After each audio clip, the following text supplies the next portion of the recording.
Hi, I'm Tom.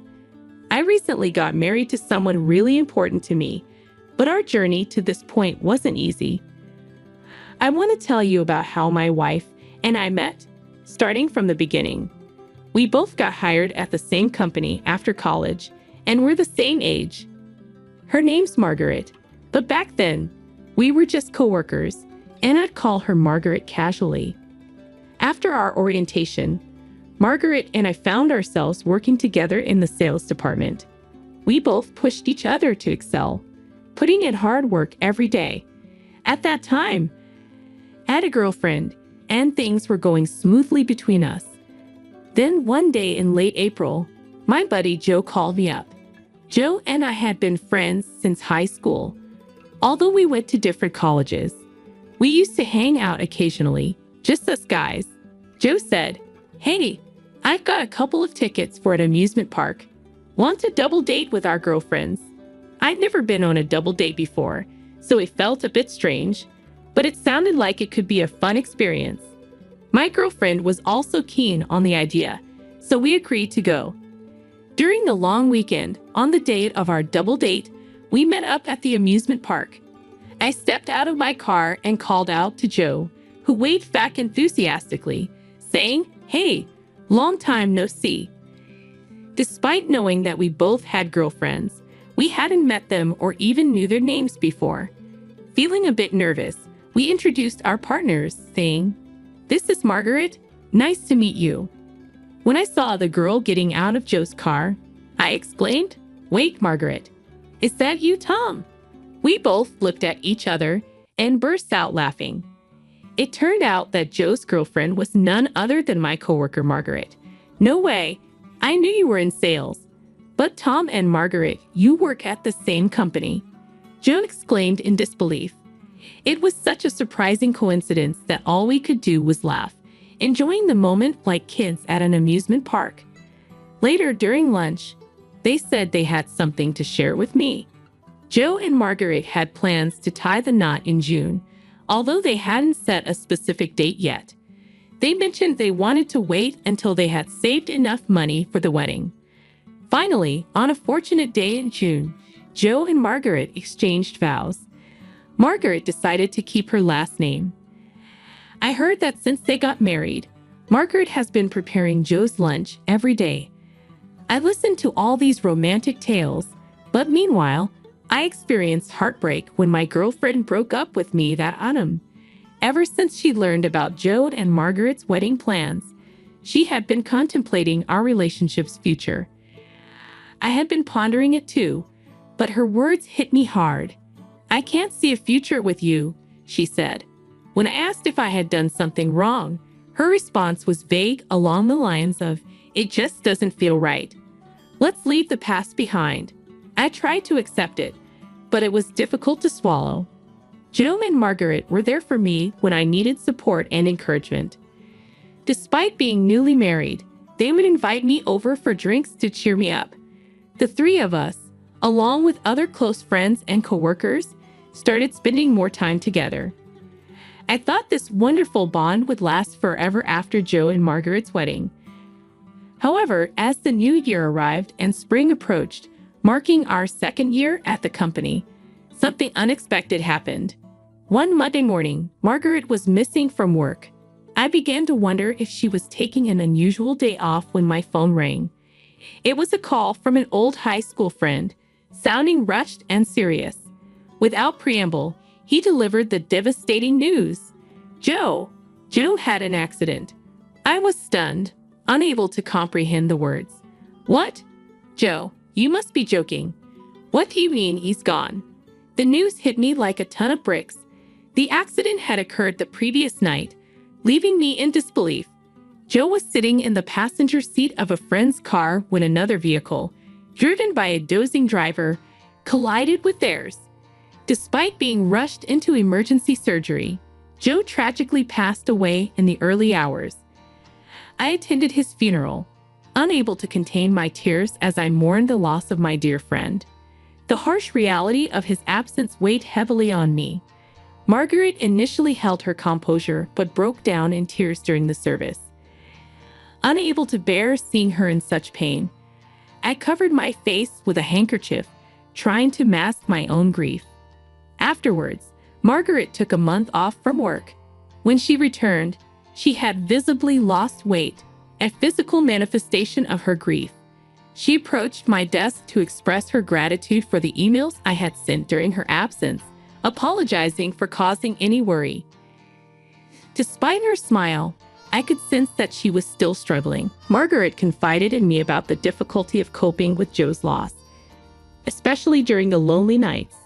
She appreciated the messages I had sent, as they reminded her to try to maintain some semblance of normalcy. Even if it was just a sandwich, receiving an email from me motivated her to eat. Witnessing Margaret's pain, I couldn't bring myself to offer empty platitudes like, "I hope you feel better soon." Instead, I suggested going out for dinner after work to provide some comfort. Although she initially declined, citing her reluctance to socialize, we persisted in our invitations until she finally accepted. Margaret's appetite was modest, but seeing her enjoy the food and eat a little brought some relief to my heart. After dinner, as we walked home together along the dimly lit streets, Margaret began to speak about Joe. "He's in the cemetery now, and all I have left at home is his portrait. I feel so alone."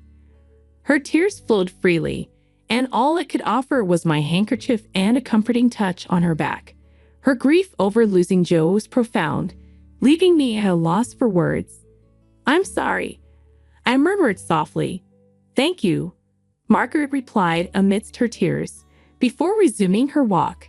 Initially planning to accompany her only part of the way, I couldn't bear to leave her alone in her sorrow, so I walked her all the way home. Once there, I lit a candle in Joe's memory. The room was adorned with pictures from the funeral, alongside joyful photos of Margaret and Joe. Seeing this display, I couldn't help but shed tears myself. "I'm sorry for crying when I should be supporting you," I choked out. Margaret wiped away her tears, acknowledging the frustration of their lost future. "But I have to keep moving forward, for Joe's sake," she shared, her determination shining through her sadness. I wondered how I could best support Margaret. All I can do is listen to her and take her out for meals, I thought, feeling inadequate.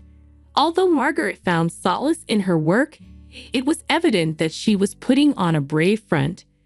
Despite the challenges, she managed to navigate through the first anniversary of Joe's passing, gradually reclaiming her spirits. Throughout this time, our support for her remained steadfast. We continued to invite her out for dinners after work, and I continued to escort her home. On evenings when we returned early, I would light a candle in memory of Joe, honoring his presence in our lives. As I escorted Margaret home one evening, she suddenly asked, "Why do you always walk me home?" Concern laced her voice as she pointed out the dimly lit streets. "I don't want you to be in danger if something happens on the way home," she continued.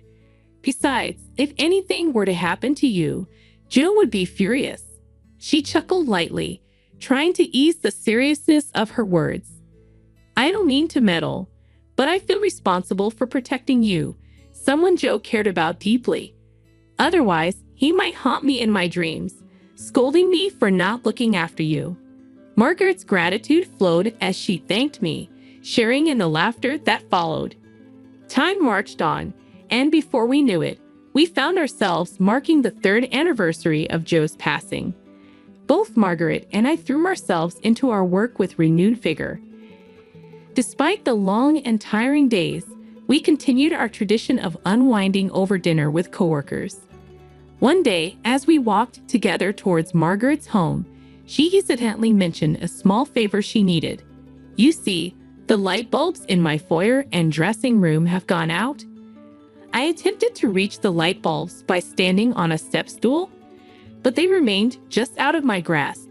Margaret, somewhat embarrassed to ask for help, finally spoke up. "Could you lend me a hand?" "I can't quite reach," she requested. With a reassuring smile, I gladly agreed, dismissing her concerns with a light-hearted remark. "No problem at all. Don't worry about the small stuff. I reassured her, earning a grateful smile in return. Inside her home, I swiftly replaced the light bulbs. Thanks a bunch. It's amazing how handy a tall person can be, Margaret remarked appreciatively. I jokingly replied, well, lucky for me, I can reach the ceiling. Otherwise, that would have been quite the predicament, huh? Margaret chuckled, sharing a memory of Joe's struggles with a similar task in another room. I laughed along, remarking on my own height advantage.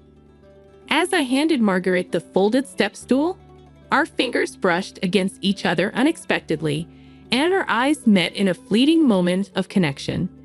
The laughter dissolved into a brief silence, but I quickly averted my gaze, feigning nonchalance. Suddenly, Margaret softly questioned, "Hey, why are you always so kind?" Her words caught me off guard, and our eyes met once again.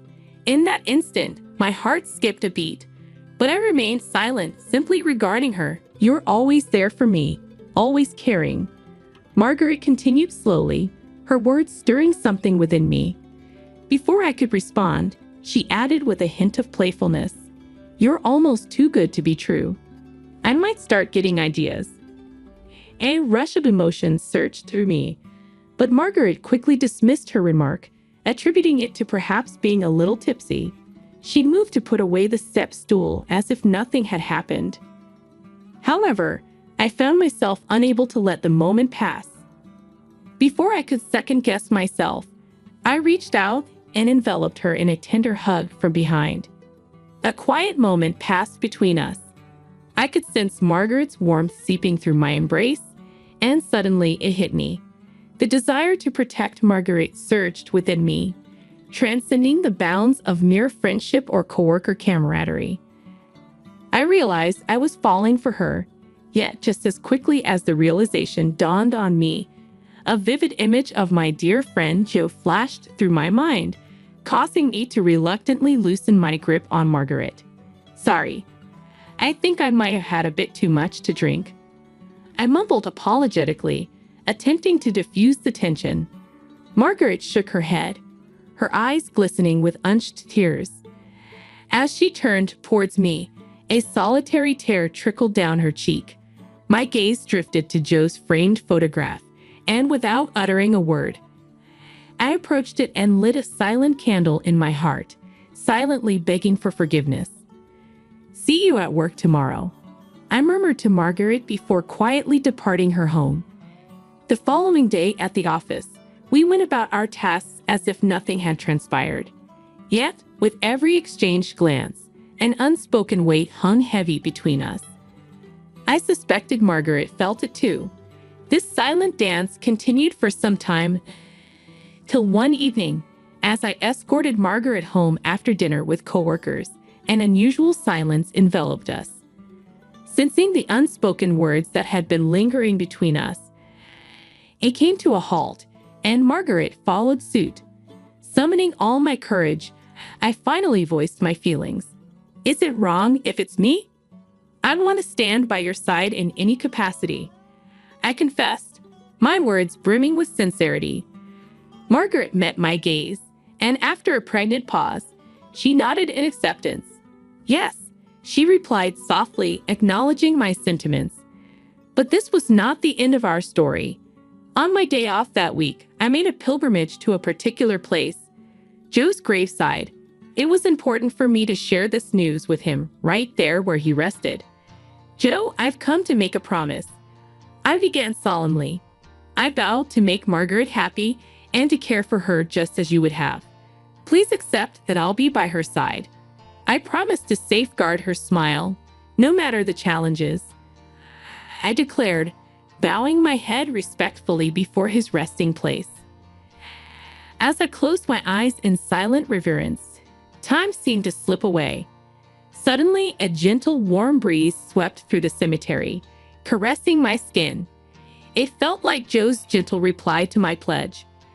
Gratefully, I lifted my head and met his gravestone once more. "Do you forgive me?" I whispered, seeking his understanding. Another tender breeze brushed by, imbued with a kindness reminiscent of Joe's comforting presence. Thank you, I murmured, bowing my head once more. I promised to honor this vow. I vowed to Joe before departing. A decade had passed since that solemn moment. Margaret and I had grown inseparable, living together in a partnership akin to a common-law marriage. On appointment day after marking Joe's 13th anniversary, Margaret confided in me as we paused at a park after visiting his grave. With trembling hands, she revealed a marriage license, her eyes brimming with emotion.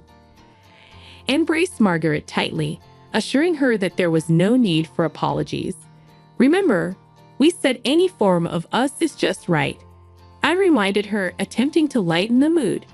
Margaret's tears flowed freely, but she nodded in agreement, managing a fragile smile. Don't cry, I teased gently. I made a promise, man to man. I chuckled, diverting her attention from her tears. With renewed resolve, we exchanged vows and became husband and wife. 2 years later, our family welcomed a new member, a beautiful baby girl who bore a striking resemblance to Margaret. On the day of her birth, a meteor shower graced the sky, a celestial spectacle that felt like Joe's blessing from above. Our daughter brought boundless joy into our lives, filling our home with her infectious laughter.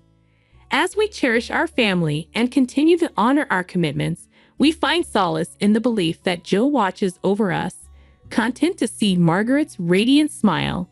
And so, we embrace life's journey, living each day in a way that honors our loved ones and ensures that our family always finds reason to smile. Enough is enough. You're just like a stranger. Let's just throw you out into the yard. Wait, please! Grabbing my arm, they literally threw me into the yard. I heard the sliding door slam shut behind me, and I felt the blood drain from my face in despair. Enough is enough! You're just like a stranger. Let's just throw you out into the yard. Were my parents-in-law really expecting me to live out here in the yard? They locked the door from the inside, leaving me completely lost. I thought about going back to my parents' house, but it was quite a distance away, and I didn't have enough money for the fare. Just as my mind went blank, the door flew open with a loud bang. I hoped they had changed their minds, but the voice that came back was cold as ice. Eat. My mother-in-law Madison handed me a box of emergency ration cup noodles. Seeing the box placed on the ground, I was convinced they were serious. No, please! Wait! My desperate plea fell on deaf ears as the door slammed shut in front of me. If something happens to me, they'll be the ones in trouble. Maybe if I throw away the contents, they'll give me proper food. In desperation, I decided to throw away everything inside. In a fit of frustration, I opened the box roughly, finding it packed with cup noodles. Wait. One of them had a half-open lid. I reached out cautiously and picked up that particular cup noodle. No way, this is. My name is Tracy Thomas. I'm a housewife in my 40s. For the 20 years since I married my husband Kevin, I've been struggling with something. It's... Kevin, I always tell you to put away your clothes. The living room was littered with clothes Kevin had just tossed around after coming home from work. Kevin had this habit of changing out of his work clothes and just dropping them on the floor. Even now, despite my request, he lay on the sofa, scrolling through his phone. Not only that, he was playing videos at full volume and laughing loudly. Maybe because I interrupted his relaxation time, he spoke in a tone that made it clear he found it all very annoying. It's not a big deal. You're always so nitpicky. It's not bothering anyone. It's bothering me. Huh? Why are you in such a bad mood over something so trivial? Nobody likes a hysterical old woman. What are you gonna do if you get more wrinkles? The unprovoked insult made me frown deeply. Yes, I was utterly fed up with Kevin's condescending words and attitude. But that wasn't the only problem. It's really a small thing. Just put your clothes in the laundry basket, that's all I'm asking. Ugh. This is why I hate nagging women. You're so dependent on my earnings. Do you even realize you can't live without me? Kevin grumbled sarcastically, then suddenly shouted loudly for someone. Dad, Tracy says I should put my clothes away. Hey. Since it was a house, not an apartment, there were no neighbors to disturb, but loud voices carried well. Proving this, heavy footsteps echoed down the hallway, and the living room door was flung open roughly. It was my father-in-law, Kendrick. Kendrick growled lowly from his throat, glaring at me with sharp eyes. Hey! That's supposed to be your job, Tracy, not his. His voice boomed like an explosion, assaulting my ears. The intimidation made me shrink my shoulders slightly. Listen up. You married into this family, so just do what your husband says. That's how it is for women. Don't bother me or Kevin with your nonsense. I am sorry. At this point, all I can do is bow my head and apologize. Kevin watched me with a nasty grin on his face. Kendrick is a very old-fashioned man, stuck in the ways of the past. Whenever I say something about the household chores or Kevin's behavior, he gets furious and says, "You don't need to worry about that." He often raises his hand, and I've become so used to it that I instinctively flinch. Kevin has already turned his attention to a video on his phone, ignoring me completely. I felt a wave of darkness wash over me as I wondered if I just had to wait until Kendrick's anger subsided. But then, someone else called out to me. Hey, Tracy, didn't I tell you not to use ham in the cooking? Standing in the kitchen where I had just finished making dinner was my mother-in-law, Madison. It's got sodium nitrite in it. It's bad for your health. Also, get rid of that weird gadget Kevin brought home. A famous author said electromagnetic waves shrink your brain. Madison doesn't argue like Kevin or shout like Kendrick. But she's certainly not on my side. Even now, she's sighing with a piece of aluminum foil in her hand, supposedly to block the brain-shrinking electromagnetic waves. She is obsessed with conspiracy theories. I'm sorry, Madison, but we need to have enough protein. There you go again. Where's the fish from? Did you check the origin? And the additives? She is overly sensitive to the effects of electromagnetic waves and harmful food additives. Because of this, cooking takes much more effort than usual. She checks the ingredient list of every grocery item and restricts what I can use in the cooking. As a result, the meals at the Thomas household are far from healthy.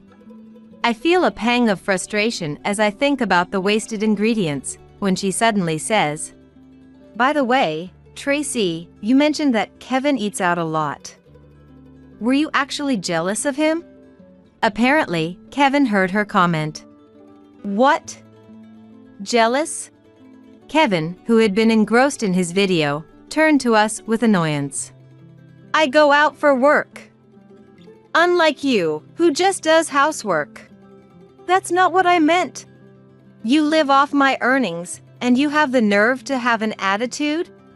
Kevin glances at Kendrick, who looks displeased. Understanding what's about to happen, I can only desperately apologize. I am sorry. It's true that as a housewife, I rely entirely on Kevin for our daily living expenses. The money I have is the allowance Kevin gives me, and if he's unhappy, he quickly reduces the amount. Seeing me bowing and trembling, Kevin seemed satisfied and said, You can't do anything without me, can you? He tossed something at me. As punishment, you're having this for dinner. A cup noodle rolled to my feet with a light thud. No way. Even though I cook for the Thomas family every day. And household chores are far from easy. But I couldn't say anything back, and I could only remain silent. In this house, I have no freedom at all. Why am I going through this? Unable to bear staying in the living room any longer, I took my cup noodles and went back to my room.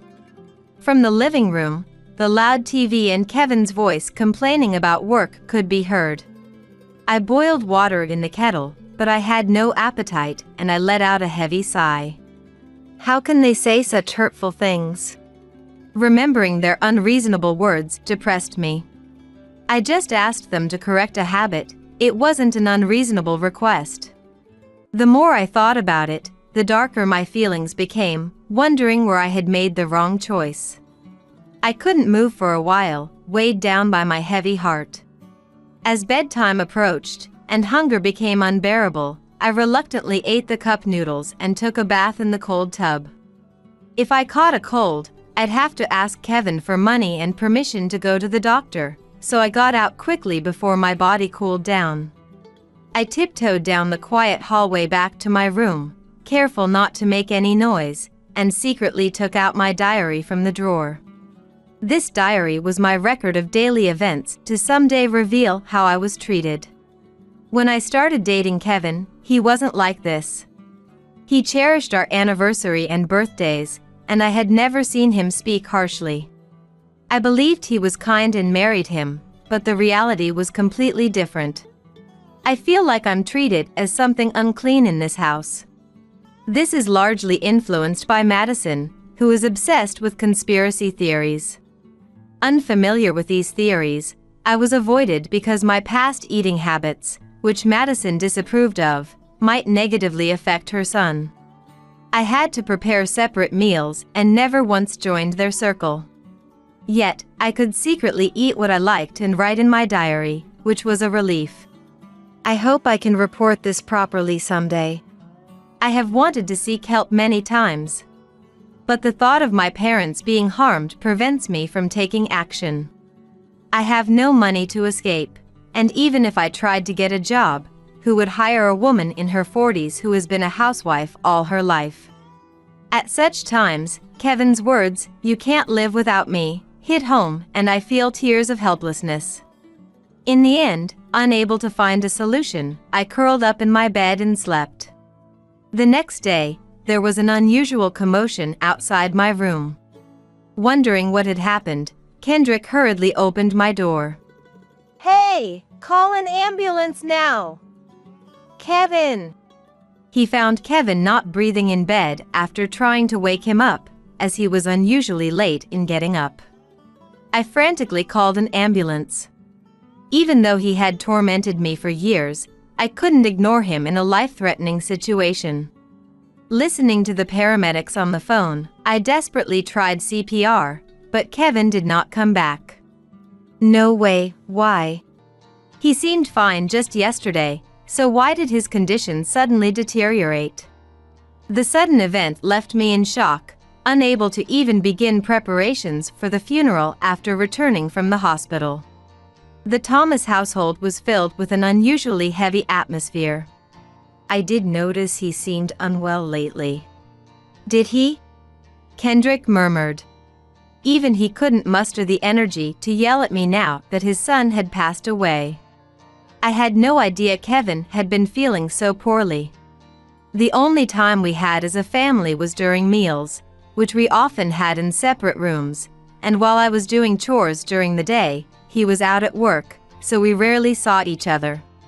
But I couldn't help but think that if I had noticed something was wrong, things might have been different. No matter how deep the rift between us was, his death was a fact that couldn't be changed. I forgot my usual demeanor and leaned forward without thinking. Then why didn't he go to the hospital? If he was that sick, there must have been signs. I told him not to go. I also told him to avoid over-the-counter medications. You never know what they might contain, Madison said in a haughty tone. It seemed that even knowing about Kevin's illness, her belief in conspiracy theories hadn't wavered. The absurdity of the situation left me feeling utterly drained. I was at a loss for words, both for Kevin, who believed his mother's words, and for Madison, who clung to baseless theories. Is that so? People tend to laugh when faced with something completely out of their control. I shook my shoulders slightly. But that was a mistake. What kind of reaction is that? A deep voice, almost as if it came from the ground, echoed in my ears. I looked up in surprise. Oh. No, that's not. What's not? You just laughed. Are you the type of person who laughs when your husband has died? I'm sorry. That wasn't my intention. I was thinking about Kevin. I had definitely made things worse. My emotions were out of control in the face of this sudden tragedy. But there was no turning back, and Madison's cold voice cut through me. Enough with the excuses. You laughed. Maybe you poisoned him, didn't you? No! I didn't do anything like that. I shook my head, almost in tears. Given how Kevin had treated me, there were plenty of reasons to suspect me. Even though Madison mostly dictated the menu, it was still me who prepared their meals. That's enough. Without Kevin, you're just a stranger. Let's throw her out into the yard. Exactly. Don't think you can ever come back into this house. Please wait. Madison grabbed my arm, and I found myself literally thrown into the yard. The sliding door slammed shut, and I felt the blood drain from my face in despair. No, this can't be. It's not true. Living in the yard was out of the question. They locked the door from the inside, and I panicked, wondering if they were serious. Without my journal, I couldn't even make a case against them. I thought about going back to my parents' house, but it was far away. I didn't have enough money for the journey. As I stood there, my mind blank, the door suddenly opened with force. Madison? Throwing me into the yard would surely attract the neighbors' attention and wouldn't look good. I hoped she had reconsidered, but the voice that responded was as cold as ever. Don't call me so casually. If something happens, it'll be a nuisance for us. Here, eat this. It's full of additives, though. What was handed to me were cup noodles stored for emergencies. Seeing the box placed on the ground, I was convinced they were serious. No way! Wait, please! There was no kettle to boil water, no kitchen in the yard, so eating properly was impossible. But my desperate plea was in vain, as the door was closed mercilessly in front of me. I was stunned for a moment. But as time passed, I felt a surge of anger rising from the bottom of my stomach like magma. I can't take this anymore. What have I done to deserve this? Sure, it was wrong of me to laugh. But they didn't listen to a word I said. They never even tried to lend an ear. It had always been like that. There was no freedom for me here. Everything they didn't want was eliminated. Talking to someone who has no intention of listening is pointless. If something happens to me, they'll be the ones in trouble. Maybe if I throw away the contents, they'll give me proper food. I was so desperate that I thought about throwing away all the cup noodles. Part of me thought it would be a waste, but the feeling of not wanting to live off cup noodles was stronger. So, I opened the box roughly and found something among the tightly packed cup noodles. Oh, this one's open. One of the lids was half open. A bad feeling came over me as I clenched my fist tightly. Could this be another one of their pranks? I hesitantly reached out and took the cup noodle. Curious, I fully opened the half-open lid, only to find a small black device and a note inside instead of dried noodles and ingredients. What is this? I opened the note. It simply said, "I'm truly sorry for all the hardship you've endured. The recorder inside is evidence. Take it to the police. The envelope contains money for you. Use it to live freely. Is this the letter paper with elegant rose prints and neat handwriting? I had seen it only a few times, but there was no mistaking Madison's handwriting. Inside the envelope were 5 $100 bills, and in the box of cup noodles, similar envelopes with $500 each were tucked in through small gaps. Additionally, there were documents detailing Kendrick and Kevin's domestic behavior. Before I knew it, I was running to the nearest police station, as if pushed from behind. "Please help me!"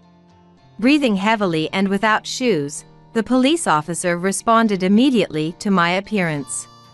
As he read the report and listened to my story, his expression gradually darkened. I was currently thrown into the yard, unable to enter the house or return to my family. Considering all this, he seemed to determine it was an urgent matter. With a serious look, he reassured me by patting my shoulder. "This is terrible. Tracy, you've done well. Can you take me to your house?" Yes. A turning point had finally come in my despairing days. Maybe the days of being oppressed by the Thomas family would change. As I returned home with a faint hope, a shout suddenly echoed from the entrance.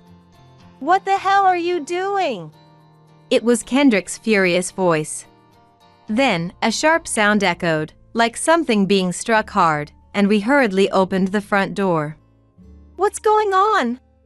There stood Kendrick, breathing heavily, and Madison, crouching on the floor, clutching her red, swollen cheek.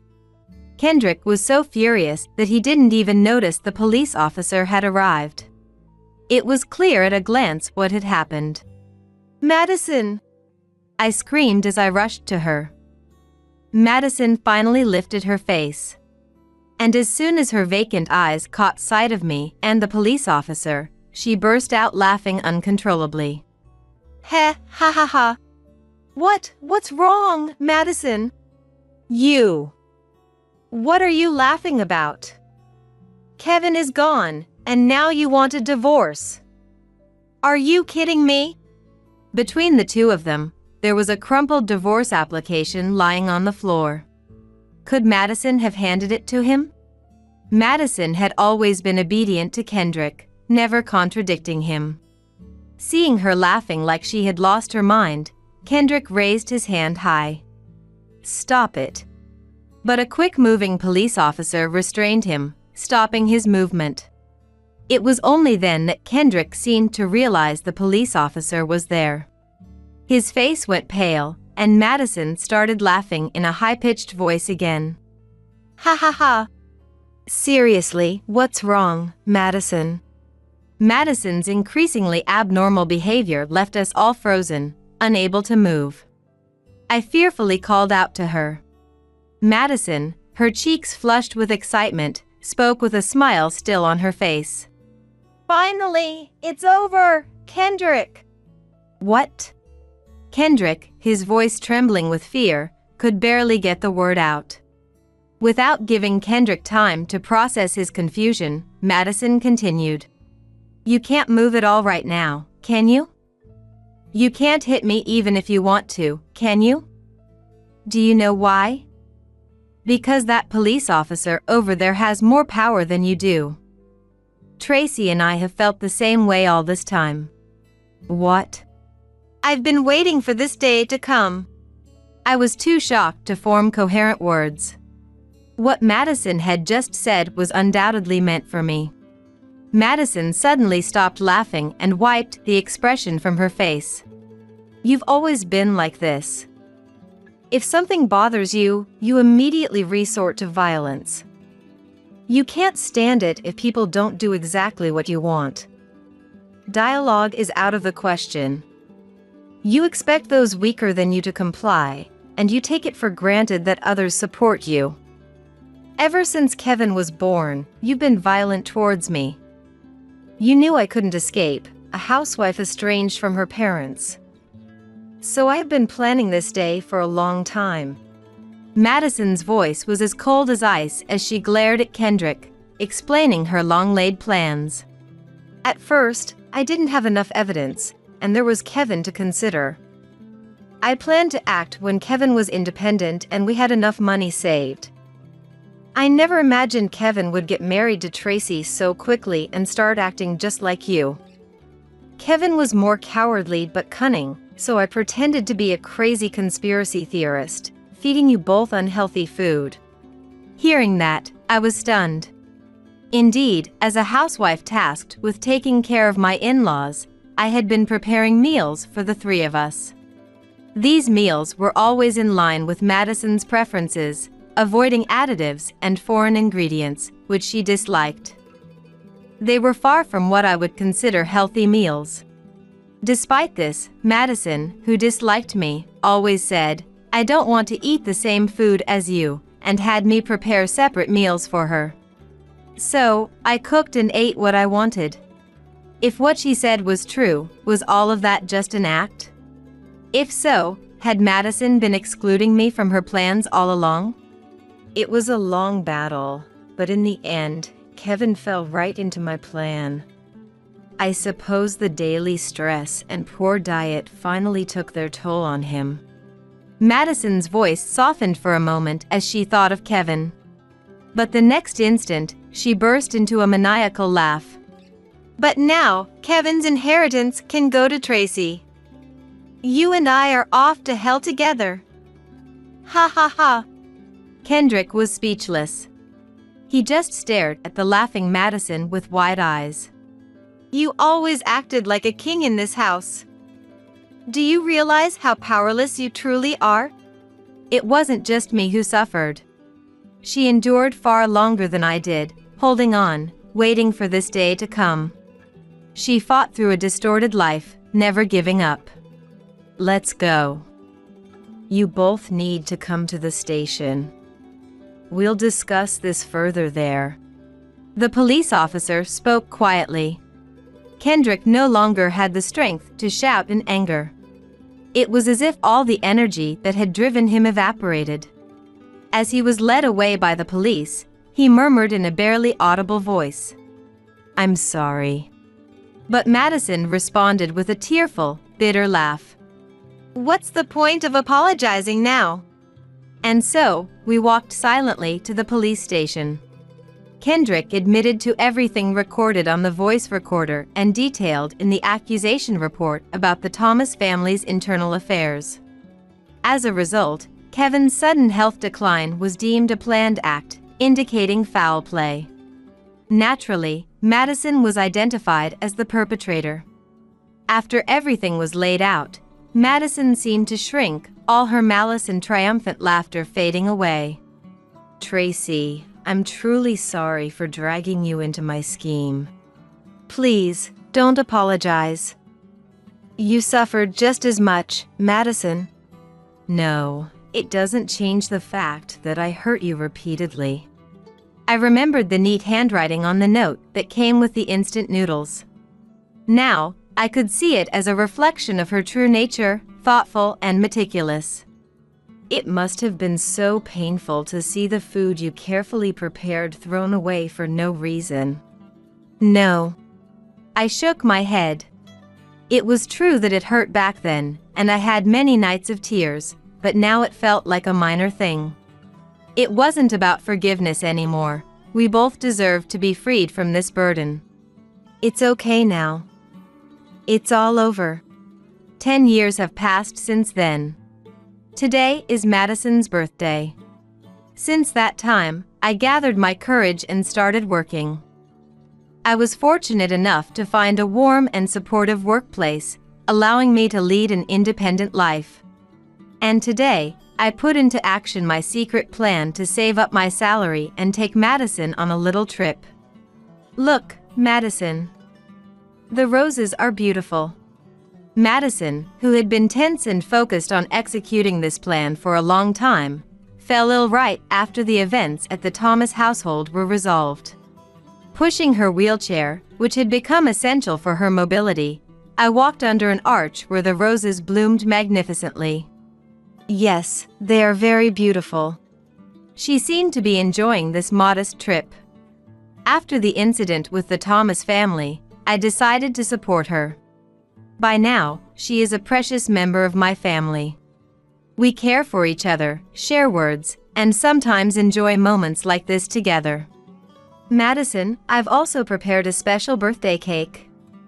Let's eat it together when we get back to the hotel. Thank you, I'm looking forward to it.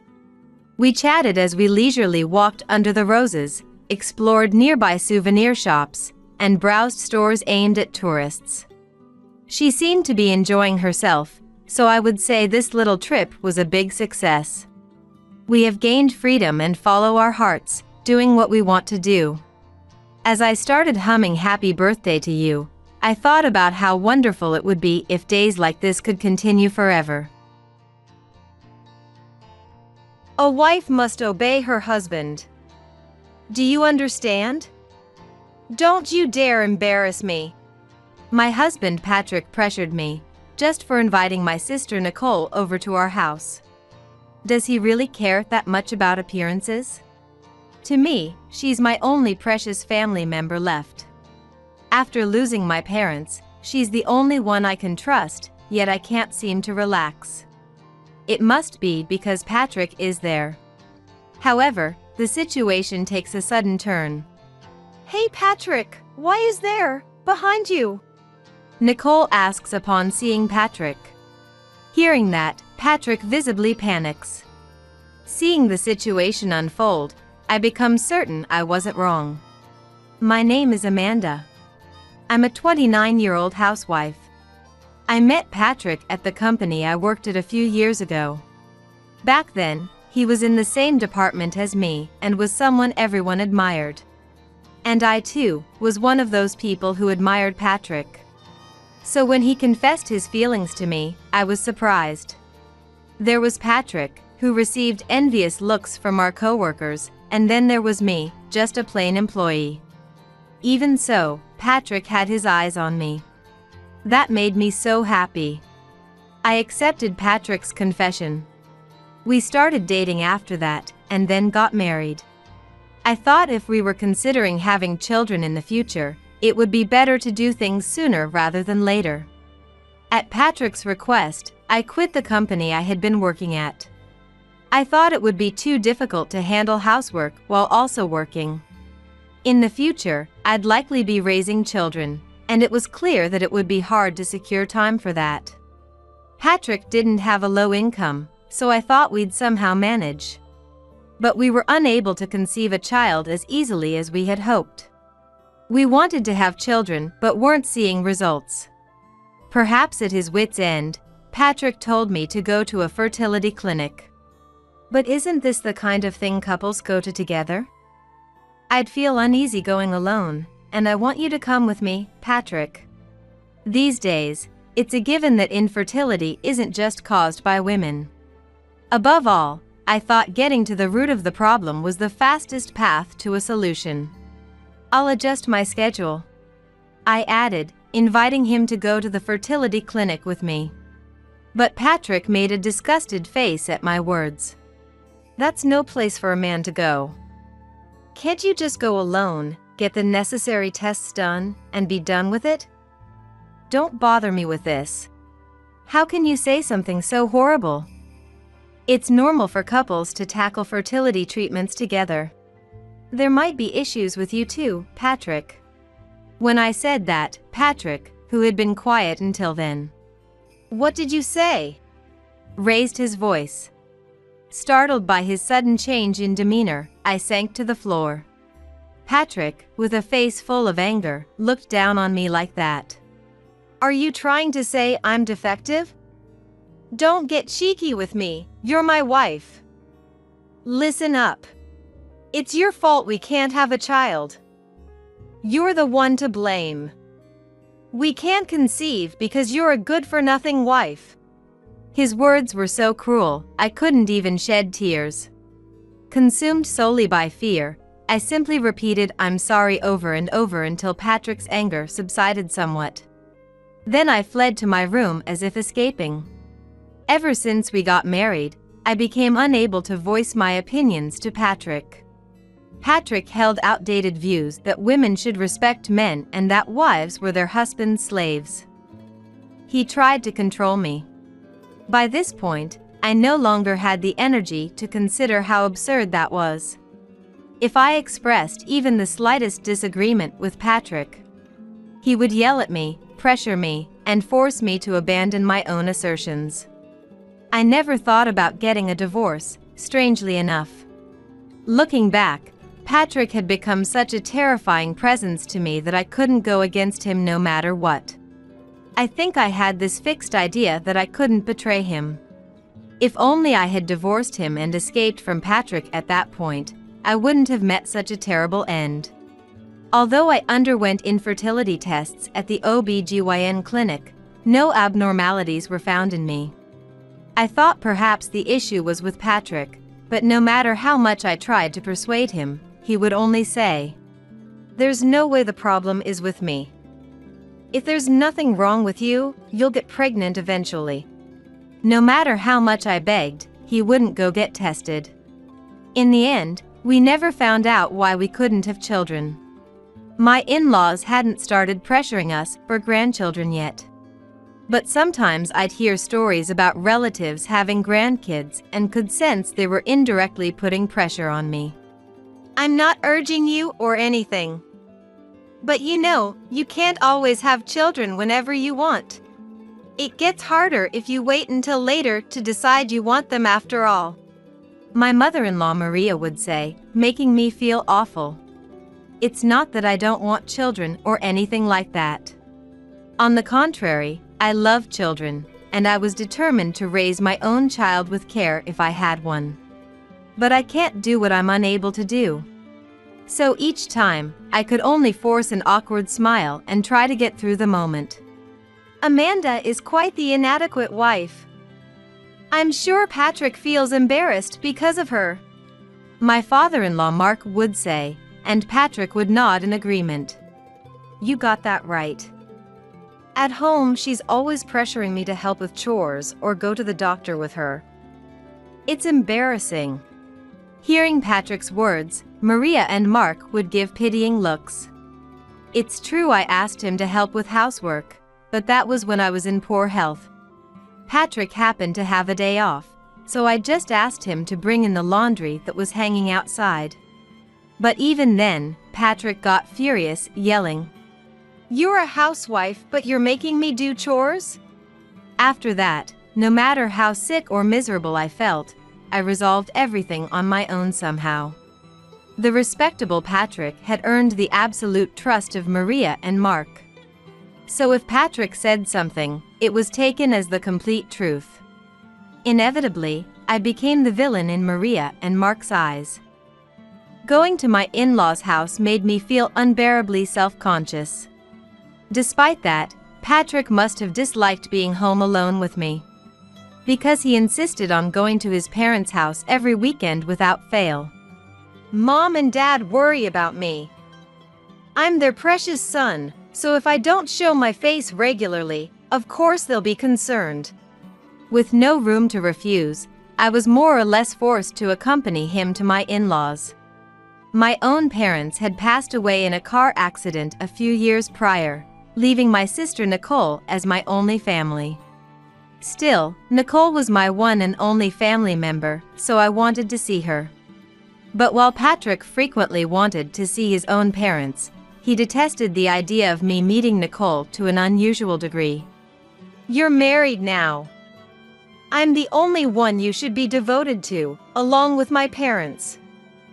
Don't forget that." I could only nod at Patrick's words, hating myself more than anything for it. In the end, I couldn't meet Nicole. We were limited to exchanging messages and phone calls during the day while Patrick was out. Nicole sounded worried about me over the phone, her voice tinged with unease. "Are you really okay? Should I come visit soon? I still haven't met Patrick after all."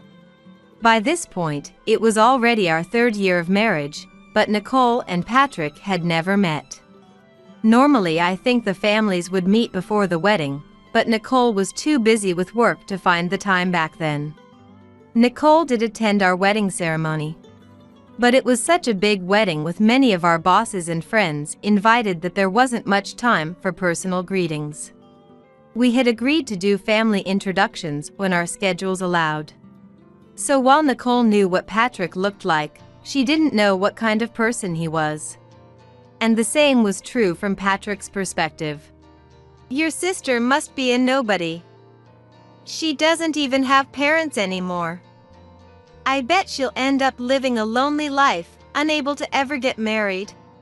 Patrick would sometimes say mockingly about Nicole. Each time he said such things, all I could do was bite my lip and look down. Of course, it infuriated me to hear my only precious family member spoken ill of. But having come to see Patrick as a terrifying existence, I lacked the courage to argue against his words. However, that situation was about to abruptly change. It started with Nicole's birthday approaching. Glancing at the calendar, I realized it was already coming up next month. Feeling time passing faster than expected, I let out an inadvertent sigh. What? Do you have some complaint? Patrick asked, looking displeased upon seeing me. Worried I had angered him, I explained the situation a bit awkwardly. I just realized Nicole's birthday is coming up soon. That's all it was, so don't let it bother you, I said with a forced smile. I was anxious about whether my smile looked natural, but seeing my expression, a nasty grin spread across Patrick's face. Ah, I see. Patrick nodded, his smile growing eerie. Come to think of it, I still haven't met Nicole. Bring her over next time. It's about time I greeted her properly, don't you think? His words made me. What? Blurt out. Up until now, Patrick had acted like he couldn't care less about Nicole. What was this about? Delight at the prospect of seeing Nicole for the first time in years and doubt towards Patrick's motives clashed in my mind. It must be hard for a useless wife like you to handle all the housework alone. She's single anyway, so just convince her to help out. It'll be great for me to have 2 slaves instead of 1. Patrick's next words filled me with despair. In the end, Patrick just wanted to gain another slave. It's true Nicole is single, but she has her own life to live. Hearing Patrick's callous plan made me question whether it was wise to invite Nicole over so simply. But the course had already been set, so I resolved to keep it to just one meeting and contacted Nicole. A wife must obey her husband. Understand? Don't you dare embarrass me. As the day of Nicole's visit to my home drew closer, Patrick kept repeating the same thing to me every single day. He was probably afraid that upon seeing Nicole, I would disregard his words and seek her help with my personal issues. However, I had no intention of bothering Nicole with such private matters, so Patrick's concerns were entirely unnecessary. Eventually, the day of Nicole's arrival came. As I was doing household chores and waiting, the doorbell rang. Nicole, it's been a while. When I opened the door, there stood Nicole. It was the first time I had seen her since the wedding, but I felt relieved to see that she looked as lively as ever. As I invited Nicole inside, Patrick emerged, looking more dressed up than usual. At first, he stood tall, trying to exude an air of authority, but the moment he laid eyes on Nicole, he froze in place. Is something wrong? No, it's nothing. The truth is, Nicole is an unbelievably beautiful woman. Her stunning looks had earned her the title of Miss University in beauty pageants multiple times. Back when we were in college together, I often received requests from male acquaintances who wanted me to introduce them to Nicole. It pains me to admit it, but I have a rather ordinary face. With makeup, my appearance is passable, but Nicole's beauty is on a completely different level. Patrick, seeing Nicole for the first time, was staring at her with flushed cheeks. Honestly, it made me feel disgusted. I stepped in between the two of them. Let me introduce you. This is my sister, Nicole. And this is Patrick. Thank you for coming today. Nicole smiled and expressed her gratitude, but Patrick's gaze remained fixed on her. However, Nicole was looking at Patrick with a puzzled expression. I thought she might have been put off by Patrick's stare, but her words made me realize that I had misunderstood. Hey, Patrick. Why are there babies behind you? Excuse me? At Nicole's question, Patrick looked utterly confused. For a moment, I couldn't comprehend what Nicole was saying either, but then I remembered her unique ability. Nicole has had a slightly unusual constitution since birth. Ever since she was little, she would point at empty spaces and have conversations with a smile, even though no one was there. Of course, our parents found this behavior strange and asked if someone was there. According to Nicole, our grandfather was standing in that spot. At the time, our grandfather had already passed away. It's what people would call having a sixth sense. It was a sensation I couldn't understand, but as we spent time together, I naturally came to believe that Nicole could see ghosts. Nicole never tried to hide the fact that she could see spirits. She would greet and laugh at seemingly empty spaces.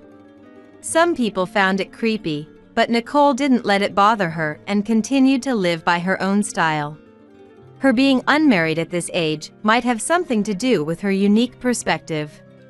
People who approached Nicole solely based on her looks usually got scared off by her behavior and distanced themselves. But Nicole never seemed to mind. Nicole, what exactly do you see? Curious about the babies Nicole mentioned, I asked her. She then proceeded to describe in detail what she saw behind Patrick. According to Nicole, it wasn't just one entity clinging to Patrick. Several baby-like figures with blurry outlines were clinging to Patrick's back. Some of them were even hugging Patrick's body. Amanda mentioned having trouble conceiving, but that's probably Patrick's fault. At Nicole's words, "What?" Patrick exclaimed. Imagining the scene just described, he turned pale, shedding his usual good guy facade, and glared at Nicole and me while sweating profusely. What the hell is this? Ghosts don't exist. Are you trying to scare me? That's in poor taste. Nicole had no intention of startling him or anything like that. She was simply conveying what she saw. Suddenly, Nicole smiled at Patrick. Or so I thought, but her gaze wasn't directed at Patrick, but rather at the babies that were presumably behind him. Nicole muttered, "Poor things." A single phrase. According to her, the babies all had agonized expressions on their faces. They were glaring at Patrick as if he were their enemy. What on earth did you do? These children seem to hold a grudge against you. If this continues, you might meet a terrible fate. Even now, they have the power to influence you. It wouldn't be surprising if something irreversible happened. Nicole's voice was serious, making it clear that she wasn't joking. That's how critical Patrick's situation was. How did it come to this? And why were babies clinging to Patrick in the first place? I couldn't even begin to imagine the reason and swallowed hard. Patrick, what did you do? How did things end up like this? If he had been living a normal life, this shouldn't have happened. Even Nicole said, "I've never seen anyone in this state before." Unless he had done something truly terrible, it's unlikely that he would be resented by so many babies. What on earth had Patrick done? At first, Patrick remained silent, but then he seemed to give in and started shouting. "What the hell? I was just having a little fun, that's all. Why is this happening? Just having fun? What do you mean?" Hearing Patrick's words, it seemed like he had some idea of what was going on. When I asked him, Patrick reluctantly spoke. Somehow, seeing the numerous babies and Patrick's attitude, I felt like I could guess the answer. Don't tell me, you were cheating?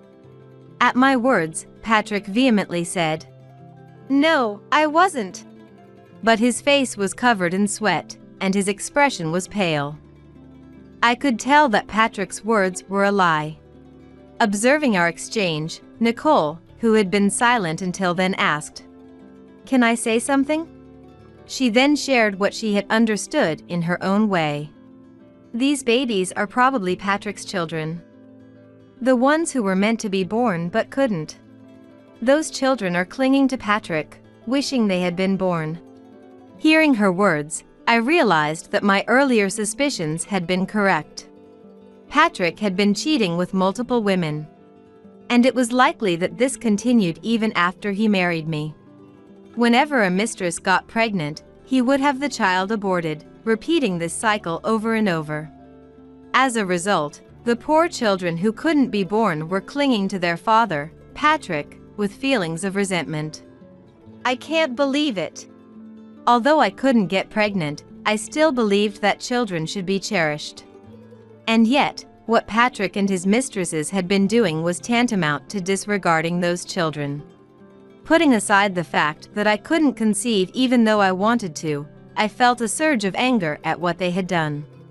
Of course, the fact that he had been cheating was unforgivable in itself. After all, it was a betrayal against me. However, I was now glad that I hadn't gotten pregnant. If I had, my child might have become one of the babies clinging to Patrick. The thought made my chest ache unbearably. Patrick was flustered under our contemptuous gazes. Then he started saying, "Don't say such stupid things. First of all, ghosts don't exist. You two must have conspired together. I don't know anything. I'm completely clueless." It seemed that Patrick had no intention of admitting his guilt. Of course, I could understand how difficult it was to believe in Nicole's ability. From my perspective, having spent many years with Nicole, I knew her power was real. But for Patrick, who was meeting her for the first time today, it was probably hard to believe. However, if that were the case, he wouldn't be this flustered. He should have been able to brush it off as a ridiculous lie. Patrick's very attitude was proof of what Nicole was saying. If he had nothing to hide, he could have remained composed. The fact that he couldn't do so meant that Patrick had something to conceal. Either way, since there are suspicions of your infidelity, I'm going to do what I need to do. Let's keep our distance for a while. I don't want to live with someone who is resented by numerous babies. Up until now, I had never felt the urge to defy Patrick.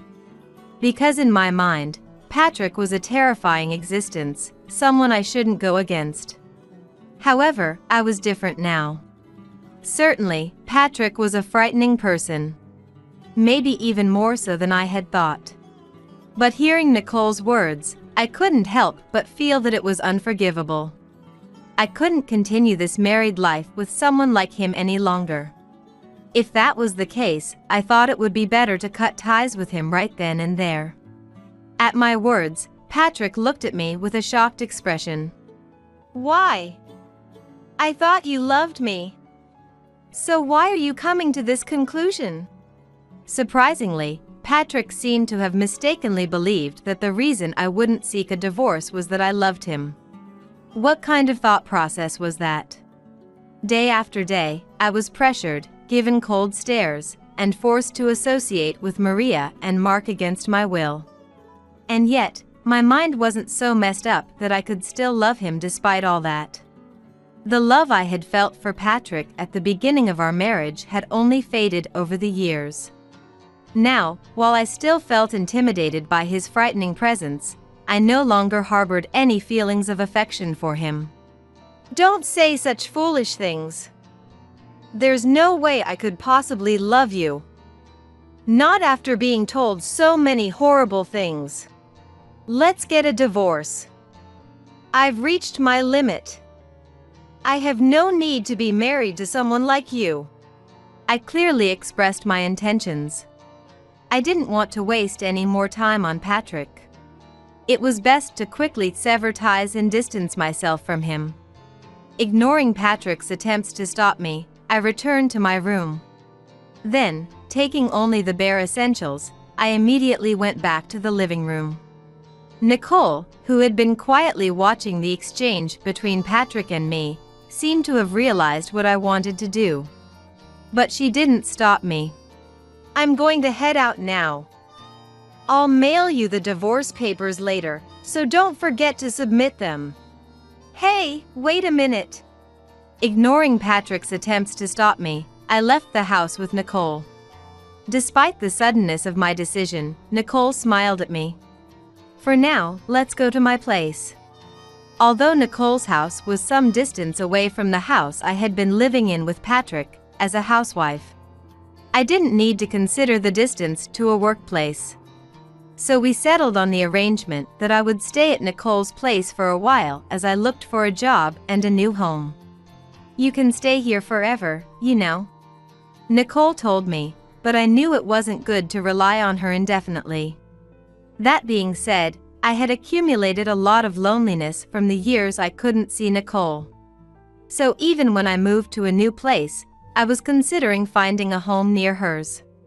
As I was searching for a job, Nicole recommended the company she worked for. Apparently, they were short on office staff and were in a bind. I happened to have the qualifications that were useful for office work, so I decided to go in for an interview. I was evaluated as highly competent and was offered a position. One day, as I was relaxing at home after coming back from work, the doorbell rang. It was too early for Nicole to be coming home. For a moment, I found it odd, but I thought it must be a delivery and opened the door. Standing there was Patrick. How did you know this place? Patrick shouldn't have known where Nicole's house was. So how did he find out? I broke out in a cold sweat at the unexpected reunion with someone I thought I'd never see again. Ignoring my reaction, Patrick, who looked slightly thinner, spoke. I saw you around here the other day. From there, I kept following you, and that's how I found out where this place was. Listen, Amanda, let's get back together. Divorce isn't good. Ever since then, something's been off. I keep hearing these auditory hallucinations. I won't forgive you. I won't forgive you. It seemed that Patrick had lost his mind. Or maybe the children clinging to Patrick were lashing out at him with their resentment. Without Nicole here, I couldn't know for sure, but I had spent a long time with her. It was only natural that I had become somewhat knowledgeable about these things. Disregarding my presence, Patrick continued speaking. Even inside the house, things started getting weird. The other day, I found nails in the bathroom. They weren't mine, they were much smaller. The size of a baby's nails. Patrick's demeanor as he spoke was one of desperation. If left like this, surely, just as Nicole had said, things would become irreversible. Maybe it was already too late. However, I didn't feel the slightest urge to lend a helping hand to the pitiful man in front of me. Please, come back home. Or call Nicole right now. I was wrong, I won't betray you again. So please, help me. He must have been really cornered. If it were the Patrick from a short while ago, his pride would have gotten in the way, and he wouldn't have apologized. Realizing just how desperate he was, the corners of my mouth involuntarily turned up. Over and over, Patrick pleaded, begging me. For my part, this was Nicole's house, and it would be troublesome if the neighbors saw us. With that in mind, I decided to engage in a brief conversation with him. But not to lend him a helping hand. Isn't that your own responsibility? Isn't it your fault for doing things that made you hated? If you had acted properly as an adult, this wouldn't have happened. It's all because of you and your mistresses. Don't say such cold things. Patrick no longer tried to deny his infidelity. He must have been that cornered. But even if he clung to me, I couldn't muster the spirit to help him anymore. I'm sorry, but give up. We're not going to help you, I firmly told Patrick. But Patrick shook his head at my words, refusing to accept them. And he clung to my feet. Don't say such cold things. I'm really in trouble here. At this rate, I might really meet a terrible fate. I'll take any method. Please, help me. I can't do anything without you, Amanda. The absurdity of his claim made me feel dizzy. I felt the label of Patrick being a terrifying existence that I had held until now peel away all at once. The man in front of me was just pitiful. Even so, the sins he had committed were real, so I had no obligation to help him. It's your own responsibility. This is happening because you didn't act properly. Why didn't you understand that you needed to take responsible actions as an adult? I went through hell being married to you. I should have divorced you much earlier. At my words, Patrick was dumbfounded. The look on his face was so comical that I couldn't help but laugh.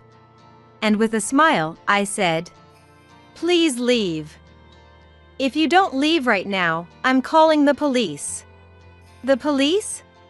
It seemed he didn't want the police to be notified, because at my words, Patrick leaped up in a panic and fled. Later, when Nicole came home, I explained the situation to her. Never expecting such a turn of events, Nicole said with a troubled expression. The living are far scarier than the dead. As expected, Patrick was reluctant to divorce.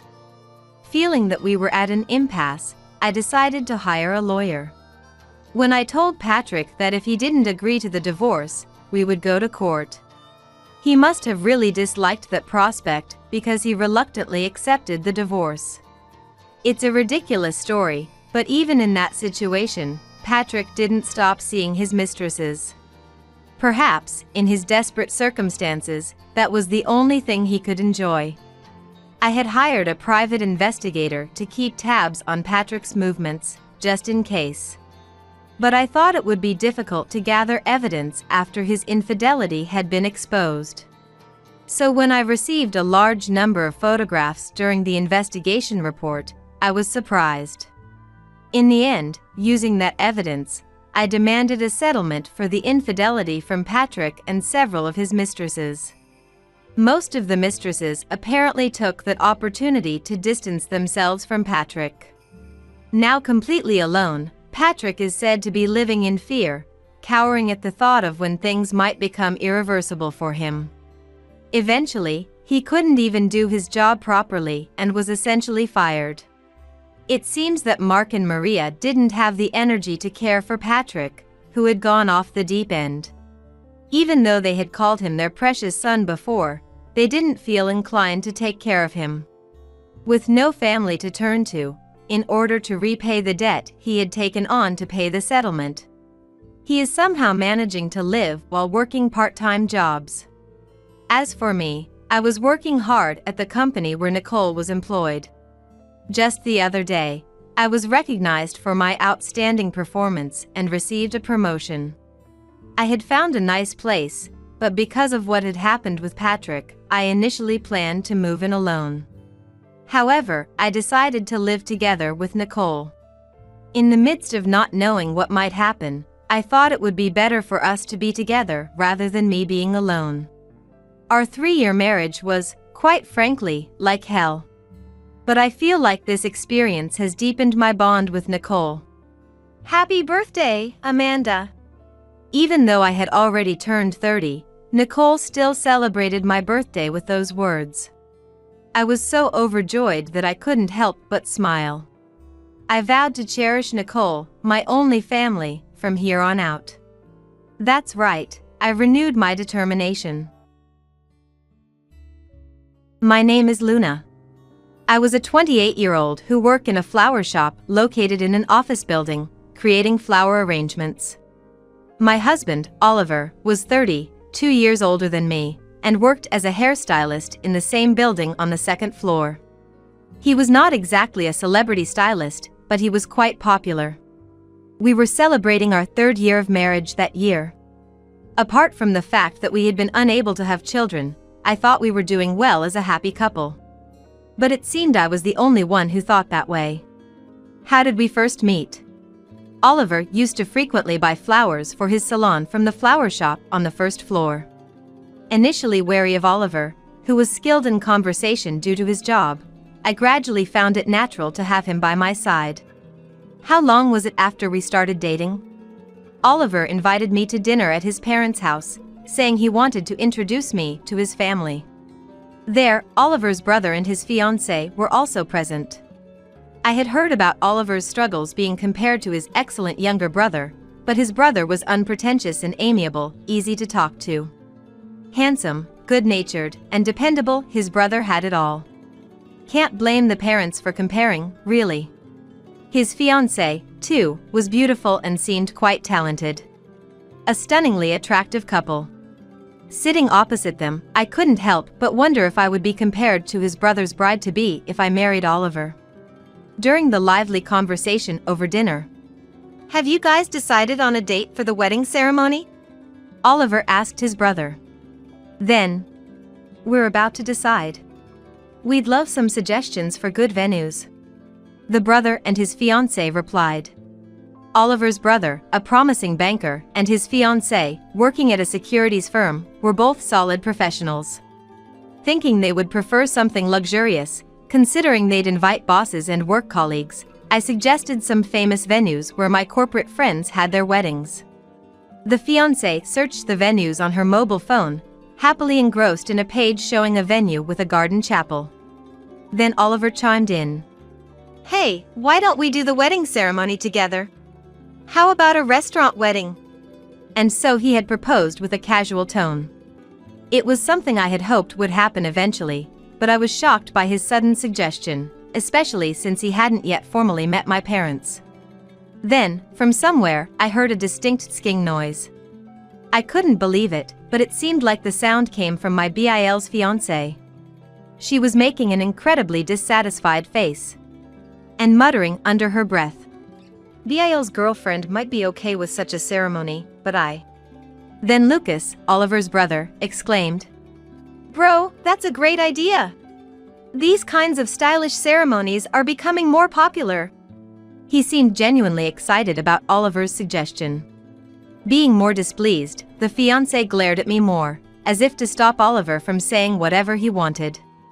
But she was glaring at the wrong person. If she had a problem, I wished she would speak up to the enthusiastic brothers instead. Subsequently, driven by the brothers' excitement, we ended up planning a restaurant wedding, and everything progressed quickly. In a flurry, we managed to greet my parents, and the 4 of us dined out to choose a venue. As days passed, the once disgruntled fiancé warmed up to Oliver, who was now BIL, and they got along so well that one would think they were the couple getting married. However, her attitude towards me remained unchanged. And so, 6 months later, the 2 couples held their restaurant weddings. After the marriage, I switched from full-time to part-time at work, focusing more on household chores. I left for work after sending Oliver off, returned home earlier to prepare dinner, and waited for Oliver's return. This became my routine. Sometimes, my BIL and his wife, both working full-time, relied on our dinner unexpectedly. It seemed cooking was too much of a hassle for them. Camila, my CL, came with just a token gift, evidently expecting me to cook, sparing herself the effort. At the dinner table, Camila oddly sat next to Oliver instead of her husband, treating me more like a convenient housekeeper. Honestly, their visits were far from welcome. Moreover, she indirectly criticized me, saying I looked plain or that my only talent was messing with flowers. I couldn't stand being demeaned in front of Oliver, but I hated confrontations, so I pretended not to mind Camila's words. Instead, after they left, Why does she look down on people so much? It's terrible to imply someone's worthless if they don't work at an office. I vented to Oliver. She's a competent and successful woman. Maybe you're just hearing it that way, Luna. It sounds like you're envious. You shouldn't say things like that. But his response was always defensive of Camila. Oliver, proud of his brother's achievements, seemed unwilling to hear anything negative about his brother's wife. It felt like he was implying I was the problem, listing all of Camila's virtues instead. Recently, my daily life had changed a bit due to Lucas's sudden solo assignment. Camila, too, seems somewhat reluctant to come uninvited to our dinners alone.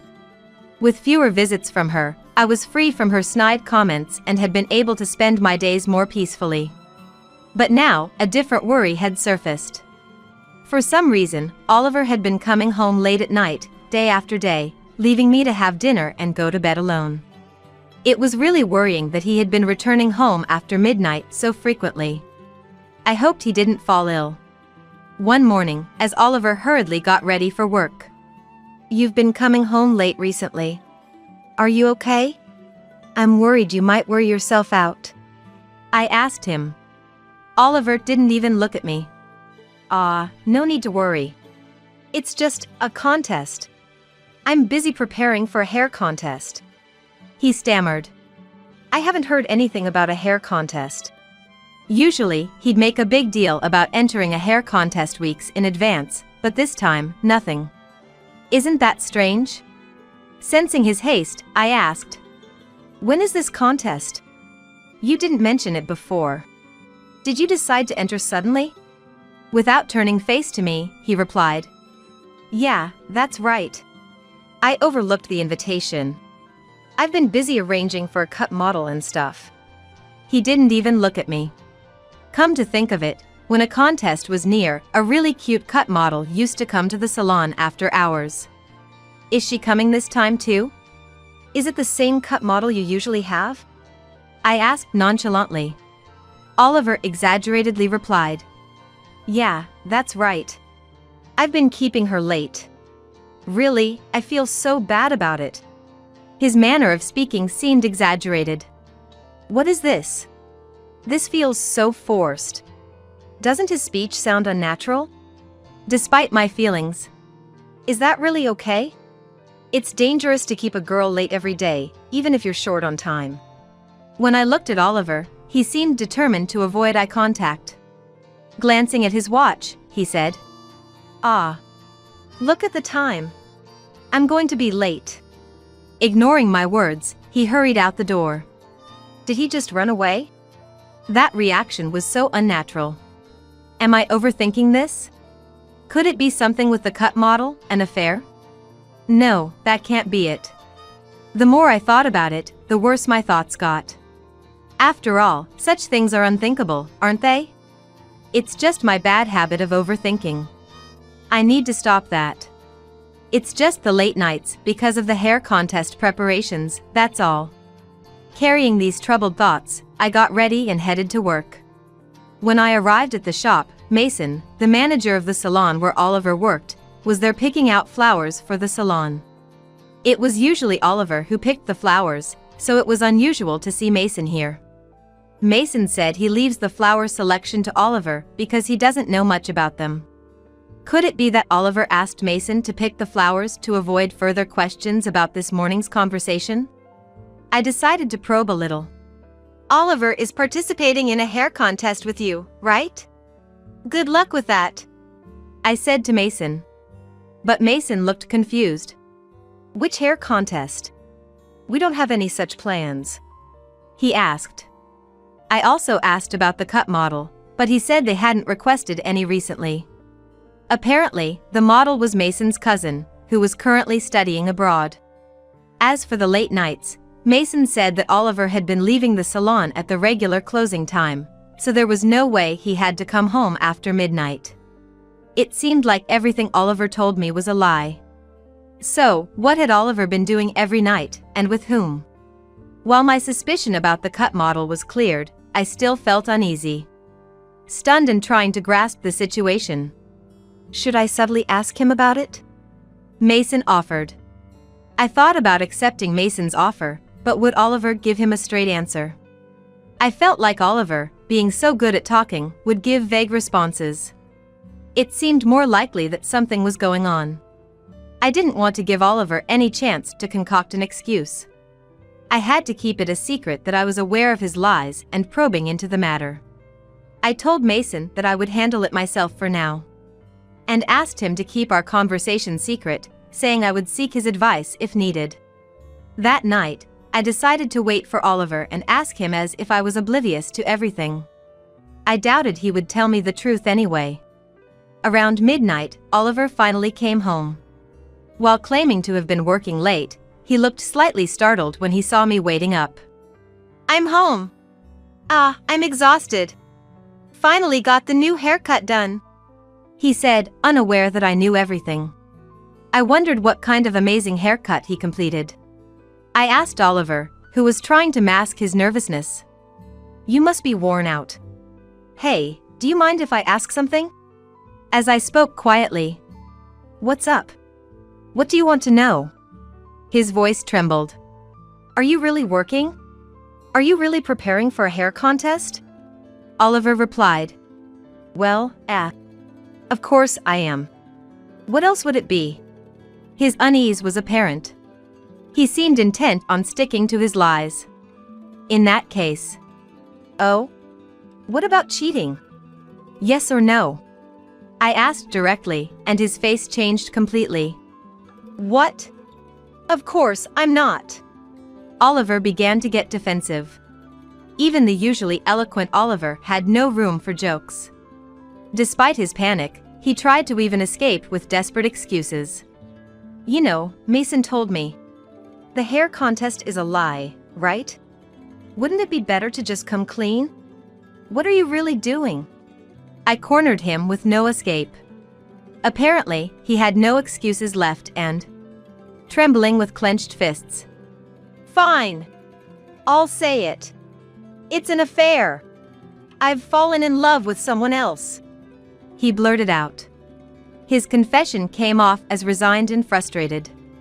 He even started to get angry, as if it was some sort of injustice. I tried to get him to confess who the other person was, but he refused to say, probably because it was someone he shouldn't be involved with. No matter how much I pressed, my anger only grew. Then, I'll hire a detective or whatever it takes to find out. Just be ready. It's Camila. Hearing my words, he went pale and confessed in a defeated tone. Camila? Isn't she Lucas's wife? I was shocked, and he retorted. Yes, Camila. She's pregnant with my child. You haven't had a child with me, but you did with someone else, and that someone is your brother's wife? That's despicable. As I hurled accusations at Oliver, he retorted with unreasonable words. It's your fault for being infertile. Anyway, I'm going to take responsibility and divorce you. His words were infuriatingly unfair. That explained why he always sided with his Sael over me. Are you kidding? Do you even realize what you're saying? Does Lucas know? To have been treated this way by him, I couldn't help but be angry. It doesn't matter. Camila and I won't be separated. She's going to divorce Lucas and be with me. No one can stop us, Oliver declared defiantly. If you don't like it, then let's get a divorce right now. Disgusted by his words, I retorted. Don't like it? That's an understatement.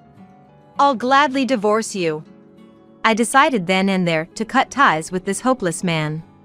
The next day, I told everything to my parents, my in-laws, and Lucas, who was at his assignment location. Shocked and furious, they couldn't believe Oliver and Camila had an affair and were expecting a child. Despite their family's reactions, both were unapologetic and brazen. All this is Asael's fault, right? If she's upset about the affair or didn't notice it, it's her own fault. If Lucas wants to blame someone, he should blame Asael. Camila even had the audacity to put the blame on me. Their lack of remorse disgusted everyone. Lucas decided to divorce Camila, and both Oliver and Camila were disowned by our parents and Lucas. Later, when I reported the situation to Mason, the concerned salon manager. He was one of our recommended hairstylists. This could affect our salon's reputation. I need to think about what to do with Oliver," he said while crossing his arms. 3 months later, after Camila's remarriage prohibition period ended, she and Oliver got married. Yet, for some reason, I was getting calls from Oliver on my mobile phone. I was at work, and as far as I was concerned, he was a person from my past. I had nothing to say to him, yet he kept calling persistently if I ignored him. Oliver, still somehow keeping his job under Mason's management and working in the beauty salon on the 2nd floor, was someone I don't want showing up at the flower shop. Reluctantly, I answered the call. "Hey, can you help me out here?"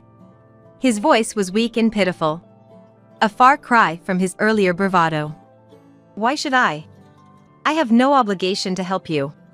Can you stop bothering me during work?" As I was about to hang up. "Don't be so cold. Can I come over to talk?" Oliver appeared to really want to talk. Not wanting him to actually come, I decided to listen. It turned out he was in quite a laughable predicament. According to Oliver, on the day they registered their marriage, Camila received a demand for alimony in a divorce lawsuit via a formal notice. "What's this about?" he questioned, and it turned out Camila had been having an affair with her boss, and his wife found out, demanding $50,000 in alimony. Moreover, she was pregnant, and it was unclear whether the child was Oliver's or her boss's. He might end up raising a child that isn't his. "I have no confidence in raising a child that might not be mine. Tell me how to get a divorce." His SOS to me was the last thing I needed. "Just say what you told me," was all the advice I gave. That's it. That was the last call I ever received from Oliver. Nevertheless, both my former sister-in-law and ex-husband were such despicable people. They were both broke after paying us alimony in the divorce suits. Oliver was likely to be fired by Mason now, and with Camila's affair scandal at work, she would probably be fired too, burdened with a hefty debt of $50,000 for alimony. What would they do now? Face bankruptcy? It seemed like a miserable life awaits them, socially and personally obliterated. As for me, I remarried a man who supplies flowers to my shop and am expecting a long-awaited child. I live happily, surrounded by beautiful flowers, a kind and honest husband, and looking forward to holding my lovely child. Despite being called plain, living true to myself is best. I've learned my lesson to stay away from smooth talkers and those who look down on others. She's not family, that's why he sent her home. How could she say such a thing about my mother? That one's just a housekeeper. This is a family trip, right? Those without blood ties are strangers. She's probably tending to the fields I told her to buy now. My grandfather said too, laughing. My father and I were shocked. Cut the crap. What would happen after his shouting? My name is Hannah, and I'm 17 years old now. I live in the rural area, which is still common to have extended families living together. My friends' homes are the same, and of course, so is ours. My paternal grandparents, my parents, and I live together. Living together is one thing, but what comes with it is the constant harassment. Hey, Olivia, isn't the seasoning in today's meal a bit strong? Well, it might be just right for our son and grandchild, but it's a bit much for us old folks. Sorry about that. I thought I was being careful. Careful, huh? And it's still this salty? Are you trying to shorten our lives by feeding us all this salt? Right, it's common for wives to cold-heartedly bully us frail elderly. You know, the wife in the house next door also. Come on, it started again. My grandparents always find some way to make snide remarks to my mother, Olivia. It's always about something so unreasonable. Like today's dinner, it's not even that salty. Moreover, she's prepared separate portions for us and for the grandparents, seasoning them differently. I tried tasting it, and indeed, the elderly portion is bland. To me, the seasoning is far from enough. How can this be considered high in salt? Maybe it's better not to season it at all. Although my mother, who is used to it, just nodded along, I couldn't stand it and fought back. Grandpa, give it a rest. This is super lightly seasoned already. If you still think it's bland, why don't you taste your own sweat? A kid should be quiet. If Grandpa says it's too strong, then it's too strong. That's right. Hannah, you're just a kid, you wouldn't understand. For us elderly, it's quite strong. Your mother could make it lighter. That's why she's a bad wife. Hannah, make sure you don't turn out like her. Well, I love my mother's cooking. Unlike some tasteless old geezers. I'm in my rebellious phase, so there's no way I'm just going to take it and say okay. Catching a glimpse of my mother, she just hung her head, looking troubled, without retorting. She must have felt my gaze because she looked at me and gave me a weary smile. That tired smile pained my heart. It's not just about the cooking. Day in and day out, my grandparents always have something terrible to say to her. Like how she does the laundry wrong, or how her cleaning is not up to snuff. They even insist that leftovers are good enough for my mother's lunch, and that she should shower last. The list goes on. What era do they think this is? It's like something out of old drama series, these torments. The coldness my grandparents show my mother has another reason. It's because my parents keep their distance from my grandparents' peculiar faith. Instead of Christ, my grandparents worship Satan daily. They seem to blame my mother for my father, their son, being utterly indifferent to their faith. Their frequent saying is, "That one, Satan will drop into hell." My busy father is often away, and I come home late from the sports lessons. During that time, my housewife mother is left alone with my grandparents. Dad, Grandpa and Grandma were saying awful things to Mom again. They even suggested she's plotting something, saying the seasoning was strong when it was clearly bland. I reported to my father, who came home late at night. Honestly, I hate to bother my already tired father with such stories. But as his daughter, I just can't stay silent, can I? Man, happened again? Those two really are something. They don't realize that thanks to Olivia managing the house, they can enjoy their carefree retirement. It's all thanks to you too.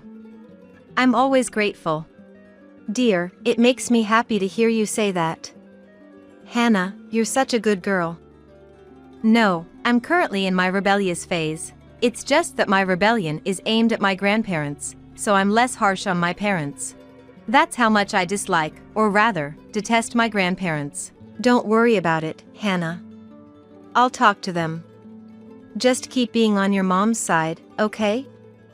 My father said, patting my head, half irritated at being treated like a child, but also half pleased. Teenage emotions are complicated.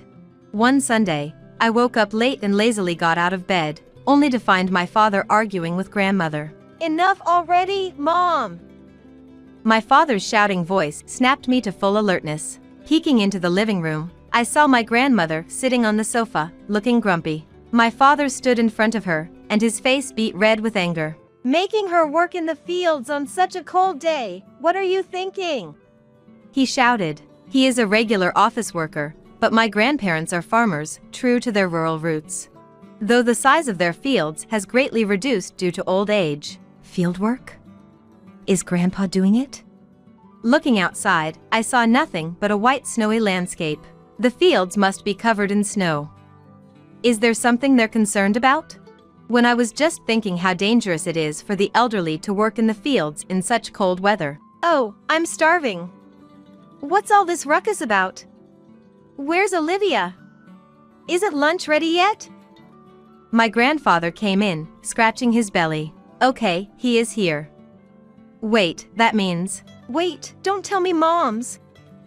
My mother does indeed help out with my grandparents' farm work occasionally. But it's only during the harvest or busy times, generally, she doesn't. That's what I thought, but... That's exactly it. I asked Mom where Oliver went, and she wouldn't say, so when I pressed her, what's the need to do anything in such snow? Then she really went out. Oh my goodness. Well, managing the fields during winter is crucial.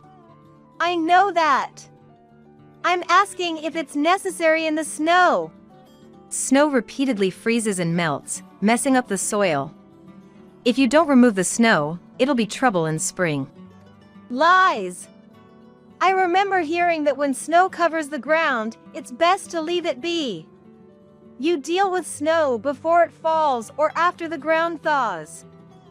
Huh, is that so? Well, it's not the time to be impressed. Anyway, Dad, we need to get Mom quickly. Right, that was the point. Mom, let's talk later, okay? It's unbelievable that my mother has been working alone in such snow. Besides, it's starting to snow again. My father and I hurriedly put on our coats, boots, and dashed out of the house. She was there in the field. Exhaling white breath, her face red, she was shoveling snow. My father rushed over to her, and she gave a feeble smile. That smile again pained my heart. Why didn't I notice? While I was leisurely sleeping till noon, how many hours had she been shoveling snow? Being busy with work he brought home, my father hadn't noticed either and kept apologizing to the exhausted her. Sorry, Mom. Really sorry. That day, my grandmother got scolded by my angry father. You will be the one to fall into hell. After that, my grandparents were unusually quiet for a while. Seasons turned, and summer was approaching. The new term would start, and I would finally be in 12th grade. How about going on a trip? My father suggested. We have not traveled for a long time. After all, it's unlikely to go on family trips after high school graduation. Understanding the lonely feelings of a father, I pretended it was a hassle, but inside, I was excited. After all, parents pay for everything on family trips. There will be plenty of activities to do. Oh, that sounds nice. How about a beach? My rising spirits dropped at my grandmother's words. Wait, are you coming too? I regretted saying it immediately. Stepped on a landmine. What a terrible grandchild. Planning to leave us out. A kid like that, Satan will. She started, and eventually, Olivia. It's because of your poor upbringing that Hannah has grown into such an unthoughtful child.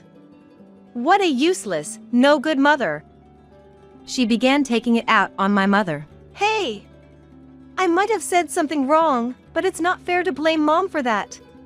Oh, how sad for a grandma to have such a cold grandchild. It's all because Oliver didn't discipline properly. Woe is me. Seriously? Woe is me, she actually said that. Astonished, I decided to give some payback by saying out loud, Stop joking! However, she continued to fake cry, while my grandfather nodded in agreement. Seeing the chaotic situation, my father sighed and tried to settle things. All right. How about we go together? Instantly, my grandmother's face lit up with a smile. Despite the troublesome situation, I was also looking forward to the trip. The day arrived. Living in the countryside, the airport was far. After hours' drive, we still had plenty of time before the scheduled flight. It's been a while since I visited the airport, so I wandered off from my family. When I thought it was about time and returned, I saw my grandparents sitting on the waiting chairs. Looking around for my parents, my father came back, munching on something. Looks tasty, Dad. Yeah, this is really good. You were eating something in the car, right? But I was also hungry, so I asked for one. Olivia, you want it? Oh, where's she? With a snack in hand, my father looked around. Hannah, do you know where Mom is? Weren't you with her, Dad? No, she said she'd stay and watch the luggage. We said we'd go for a walk. Hey Grandpa, do you know where Mom is? His response was unclear. Grandma, was Mom here when you came back? Yes, she was. So she was here. Maybe she's in the restroom? But no matter how long we waited, she didn't return. I checked the restroom, but she wasn't there. Looking around, there was no sign of her. Finding it strange, my father said with looking troubled, It's almost time for departure. Where could Olivia be? Is it time for boarding already? Then let's head over. Although my grandmother must have heard the conversation, she stood up without concern. Mom, we need to look for Olivia. She's not here, you know. What? Confused, my father tilted his head. I also looked at her. With a malicious smile, she said, That one's not family.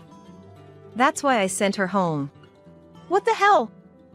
My father was shocked, and then my grandfather said with a laugh, She's just a housekeeper. This is a family trip, right? A wife without blood ties is a stranger. She's probably doing the fieldwork I ordered by now. What freaking are you saying? We were just stunned, whereas they were laughing, unconcerned. Not family. What's that about? Mom's not family, then what is she? What's that? Cut the crap. Olivia is my precious wife. Wife or not, a stranger is a stranger. She's a bad stranger who ensnared our dear son. Right, I never liked her from the start. That's why I disciplined her. A stranger, not working, just squatting in our house, she should at least do some farm work. Let's say, what was it? Right, a neat. Just like a neat.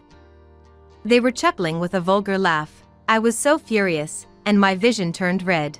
I was about to say something when my father, quicker than me, stood in front of my grandparents and shouted, "Don't mess with me." Yikes! My father's voice echoed throughout the space. In the busy and crowded place, his voice resonated surprisingly far. Without caring about other passengers who stopped in their tracks, wondering what was going on, he continued to yell, "Always just harassing Olivia with your petty torments. You think I don't know anything? I know it all. Yes, I always tattle. And just when I thought you reflected on that snow incident, you pull this childish stunt. What's so fun about this? Ryan, we were just trying to educate that woman for your sake. What education could you vile people possibly give? It should be you who needs to be educated." Ryan, how dare you speak to your parents like that? Dad, you said Olivia was a stranger, right? She is my precious wife. My beloved wife. The most important family to me. You say that my family member, Olivia, is not your family, that she's a stranger. Then I'm a stranger too. You two and I are strangers. Ryan, what are you saying? What am I saying? That's my line. Do you even realize what you're saying, what you're doing? My grandparents' faces got paled at his fury. I had never seen him so angry. It must have been the same for my grandparents. My grandmother looked like she might burst into tears any moment. However, my grandfather gave a wry smile at my father's state. It infuriated me even more to see him laugh it off. "Listen, Ryan. Calm down." He seemed to want to somehow control his son, to maintain his dignity as a father. "Anyway, we're running out of time. Let's just have Olivia give up this time. And, well, let's just go, just us. The gate close is almost here. And we don't want to waste the cancellation fee for the hotel we booked."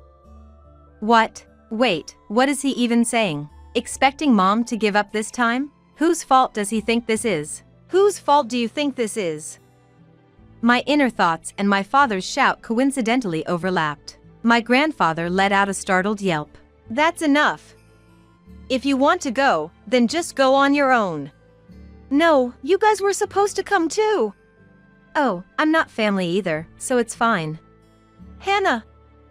As I casually responded, her face showed shock. What?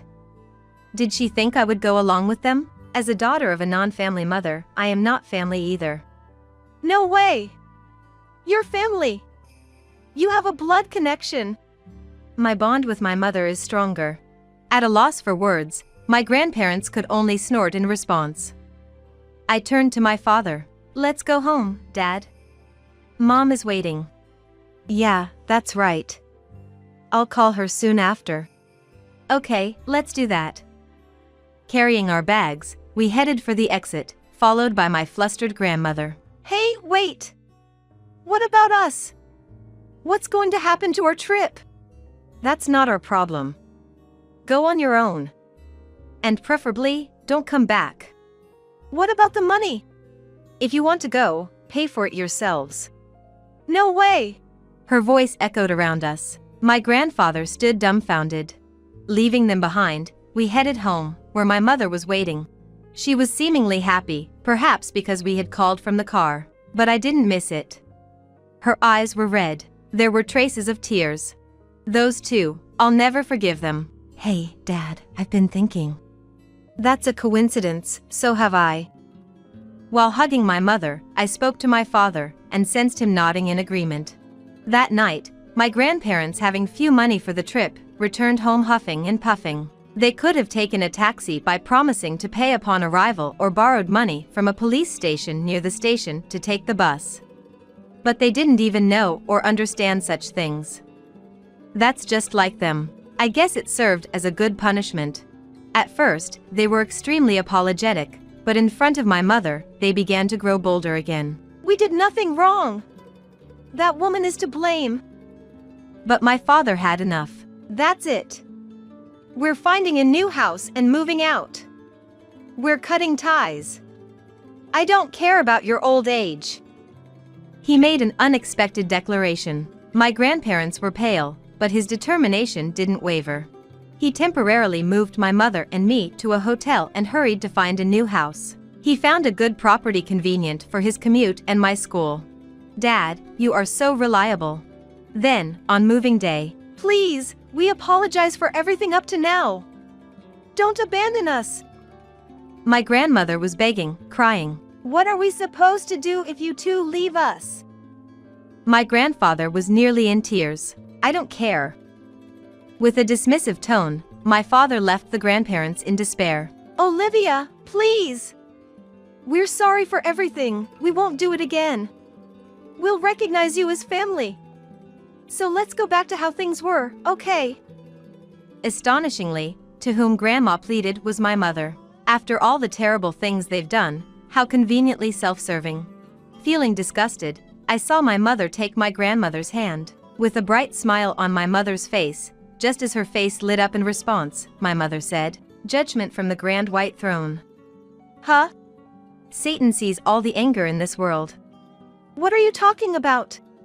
The day to kneel before Satan is near, you'd better prepare your excuses. I hope you make it to heaven. Wait, hey, wait. Goodbye. Leaving the speechless grandparents behind, we got into the car. As we drove away from their house, I glanced back once to see them standing there, dumbfounded. They were getting further and further away, and I realized that might be the last time I see them. Inside the car, heading to a new beginning, as I chuckled at the passing scenery, my mother looked at me curiously. What's up? Well, just feeling a bit envious. Of what? Of Dad. He said, my precious wife, my beloved spouse, the most important family member to me. Really? Hannah, what are you spilling? Oh my, still so lovey-dovey after all these years. Really makes one envious. Come on, no kidding. My mother, blushing, lightly tapped my head. It didn't hurt, but I pretended it did and rubbed my head, then added, I wish I could have a boyfriend like Dad soon. Right after that. A boyfriend? His pained cry echoed through the car, holding the steering wheel. Did the luggage arrive? My parents are moving in with us starting today. Please take care of them. What a joke. Those were the first words that came out of him. As if I wasn't angry enough with James already. Just how selfish can James be? Well, that's that. I'm sure you'll be fine. I knew what James was up to. He wanted to keep me in check by bringing his parents over while hoping to receive various forms of support himself. Anger surged through me, but I quickly smirked. Oh, I've already moved out. What? I had to suppress my laughter at James's dumbfounded voice. It seemed he had forgotten who owned that house. My brother Liam, who was listening in, was also trying hard not to laugh. Did you forget? That house originally belonged to my grandparents, and it's in my name. Oh. So, whose permission were you planning to get for this cohabitation? The last thing I wanted was to let such people into my home.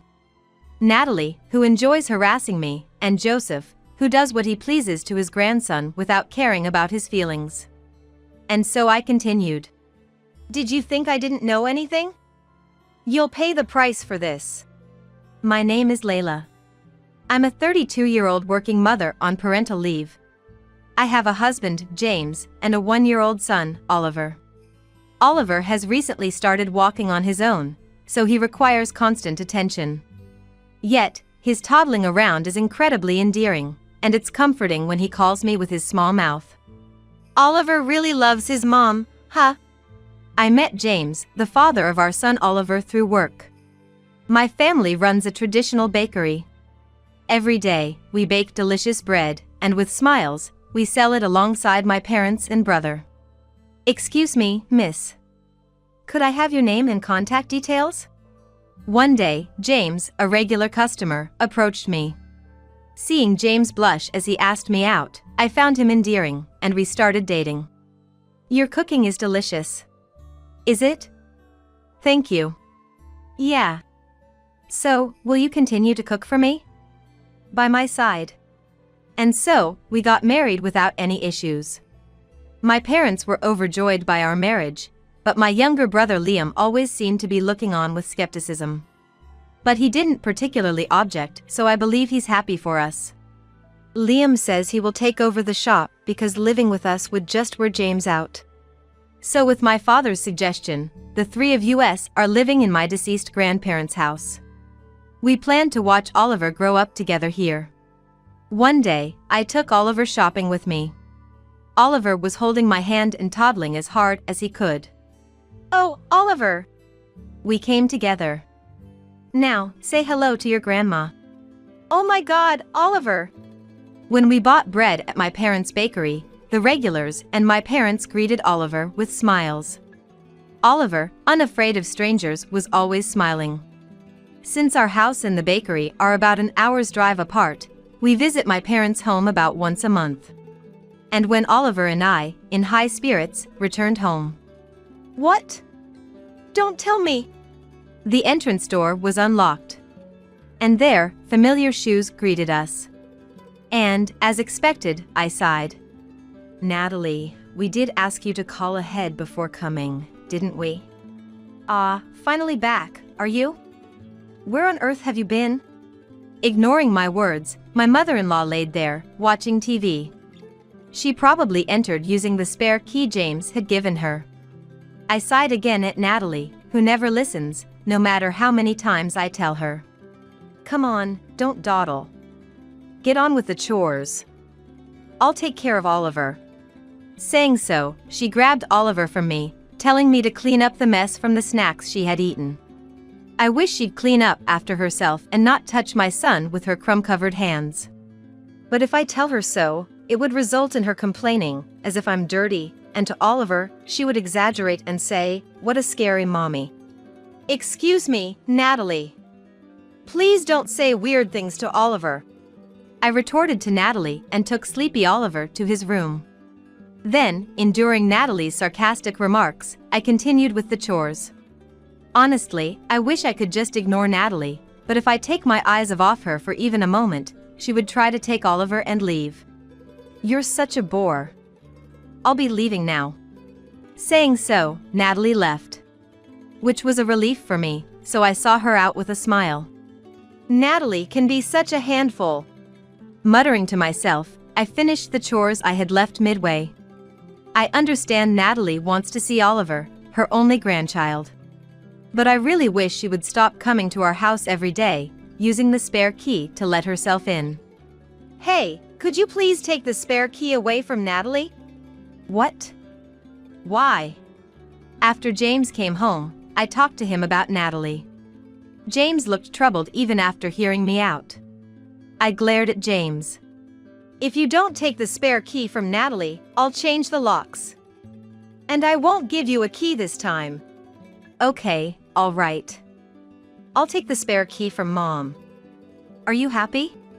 Pressured by me, James reluctantly agreed. I thought this would make things a bit better. But I was about to be disappointed. I'm going to take the spare key from her, so could you come to my parents' house with me this weekend? James asked me. Reluctantly, but wanting to see the key taken away myself for the sake of my mind's peace, I agreed to go to my in-laws with Oliver. You're finally here. There's plenty of housework for you, so get moving. We'll take care of Oliver. As soon as we entered my in-laws' house, Oliver was taken by my in-laws, and I was burdened with chores. Glancing at James, he stubbornly avoided my gaze. James tricked me. He set me up. Despite feeling betrayed, the odds were 3-1 against me. Wanting to leave the dusty and dirty in-laws' house as soon as possible, I quickly got to work. While I was cleaning, I heard Oliver's loud cries. Oliver! What's wrong? Rushing over in a panic, I found Oliver crying and squirming in Joseph's arms, reaching out towards me. I quickly took Oliver from Joseph's grasp. What did you do to Oliver? Quiet down. We didn't do anything to him. Yeah, that's right. When I glared, James, who had turned practically invisible, explained what happened. Apparently, Joseph grabbed Oliver as he was trying to follow me and forcibly held him back. Despite Oliver's desire to come to me, Joseph was tossing him around as if they were just playing. That's why Oliver was bawling. That's the reason I rushed over. Oliver is such a crybaby for a boy. Exactly. It's because he's being raised by a bad mother. He should be with us. I can't leave Oliver in a place like this. Excuse us. I hugged Oliver tightly and stormed out of the in-laws' house. I shouldn't have trusted James's words. I'm sorry, Oliver. Once home, I put the worn-out Oliver to bed and vented to my mother about everything. James, who I left at his parents' house, didn't even bother to contact us. About an hour later, the doorbell rang. Sis, can I talk to you? Liam? What's up all of a sudden?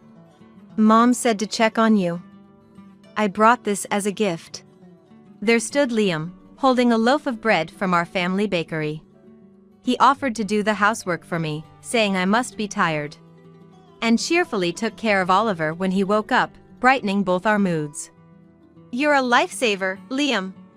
It's nothing. We're family, after all. Mom also said you can come back home anytime. Hearing that, I felt a deep sense of relief knowing I had such a supportive family.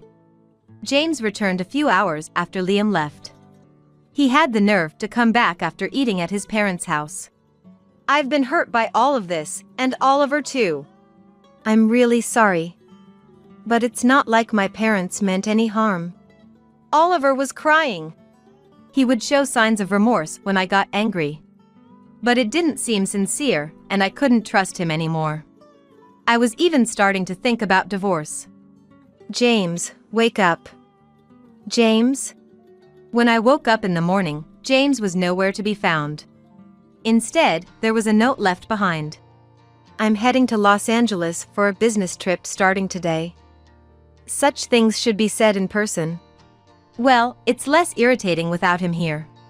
And taking some distance might help us cool down. If he's not here, changing the locks shouldn't be a problem, right? This will give us some peace for a while, Oliver. Oliver, looking at me laughing, laughed too, even though he didn't understand the words. With him by my side, I didn't need James. That was what I was thinking. So, we started living separately for a while. It seemed he was on a long business trip and very busy, making it difficult for him to return. I really miss seeing Oliver. And I miss your cooking. The distance between us led to reconciliation, and we were reporting to each other via video call once a week. Meanwhile, there was no contact from Natalie. Despite changing the locks, I half expected her to keep ringing the doorbell, but nothing happened. It was peaceful, yet inside me was this feeling of an eerie calm before the storm. Sis, something terrible has happened. That's when I got a call from Liam, sounding panicked. Listening to him, I learned a secret about James. That idiot. I'll never forgive him. Filled with anger, I began to prepare for retaliation. My parents, informed by Liam, also helped, and everything was ready 2 days later. Just as Liam and I were about to leave the house with Oliver, there was a knock. I have a delivery for you. Is that so? Please leave it here for now. A huge amount of luggage arrived at our house. The names on it were my in-laws. I immediately called James. Did the luggage arrive? My parents are moving in with us starting today. Please take care of them. What a joke. That was the first thing he said. As if I wasn't angry enough with James already. How selfish can James be? Well, that's that. I'm sure you'll be fine. I knew James's intentions well enough. He wanted to use his parents moving in as leverage over me, hoping to get various kinds of support from them. Rage surged through me, but I quickly smirked back at him. Oh, I've already moved out. What? James's dumbfounded voice was hard to hold back laughter at. Apparently, he had forgotten who owned that house. Even Liam, listening by, struggled to keep his laughter in check. Did you forget? That house originally belonged to my grandparents, and it's in my name. Oh.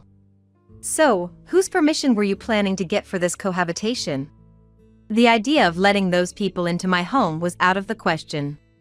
Natalie, who enjoys harassing me, and Joseph, who does what he pleases to his grandson without caring about his feelings. And so I continued. Did you think I didn't know anything? You'll pay the price for this. Who would want to live with a husband who cheats while on business trips? Hold on, moved out?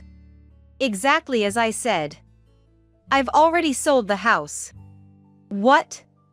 Why would you do something so drastic without telling me? My parents are supposed to arrive there this afternoon. It seemed he had planned to force the cohabitation on me without my consent. The reason Natalie hadn't dropped by unannounced recently must have been because she was busy packing for the move.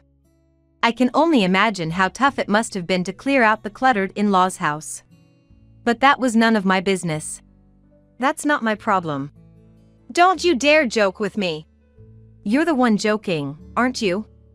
Your parents' belongings are in front of the entrance. Goodbye. With that, I hung up the phone. He tried calling back immediately, but I rejected the call and blocked all his contacts. Sorry for making you wait. It's fine. Let's go. I truly owed Liam. The revelation of James's affair came through him. Liam had spotted James arm in arm with an unfamiliar woman at Universal Studios in Los Angeles, where he had gone with his girlfriend, Emily. I hadn't seen James since the wedding, but I remembered him because he was a regular at the bakery. Liam managed to capture evidence of the affair and informed me.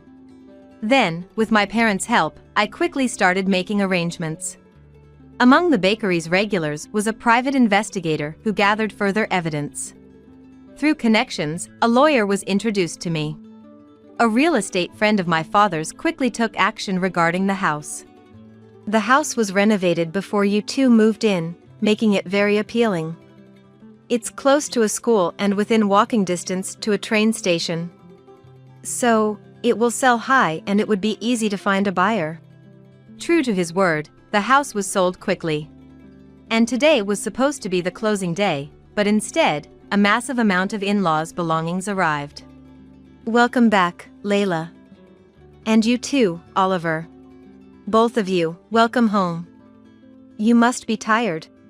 Thanks to my parents' warm welcome, I let out a sigh of relief. I'm home. As I said it with a smile, Oliver too chirped in energetically. Everyone laughed in response. Now, all that's left is to fight back. Mama will do her best, so cheer for me, okay? To my words, Oliver showed his usual adorable smile. Layla. Are you the shop assistant today? That's right. Hope you buy a lot. Then, I started manning the storefront while taking care of Oliver. The regulars greeted me with smiles. Being back at the shop was a joyful time for me. It was thinking so to myself when James and the in-laws appeared. Layla. Layla.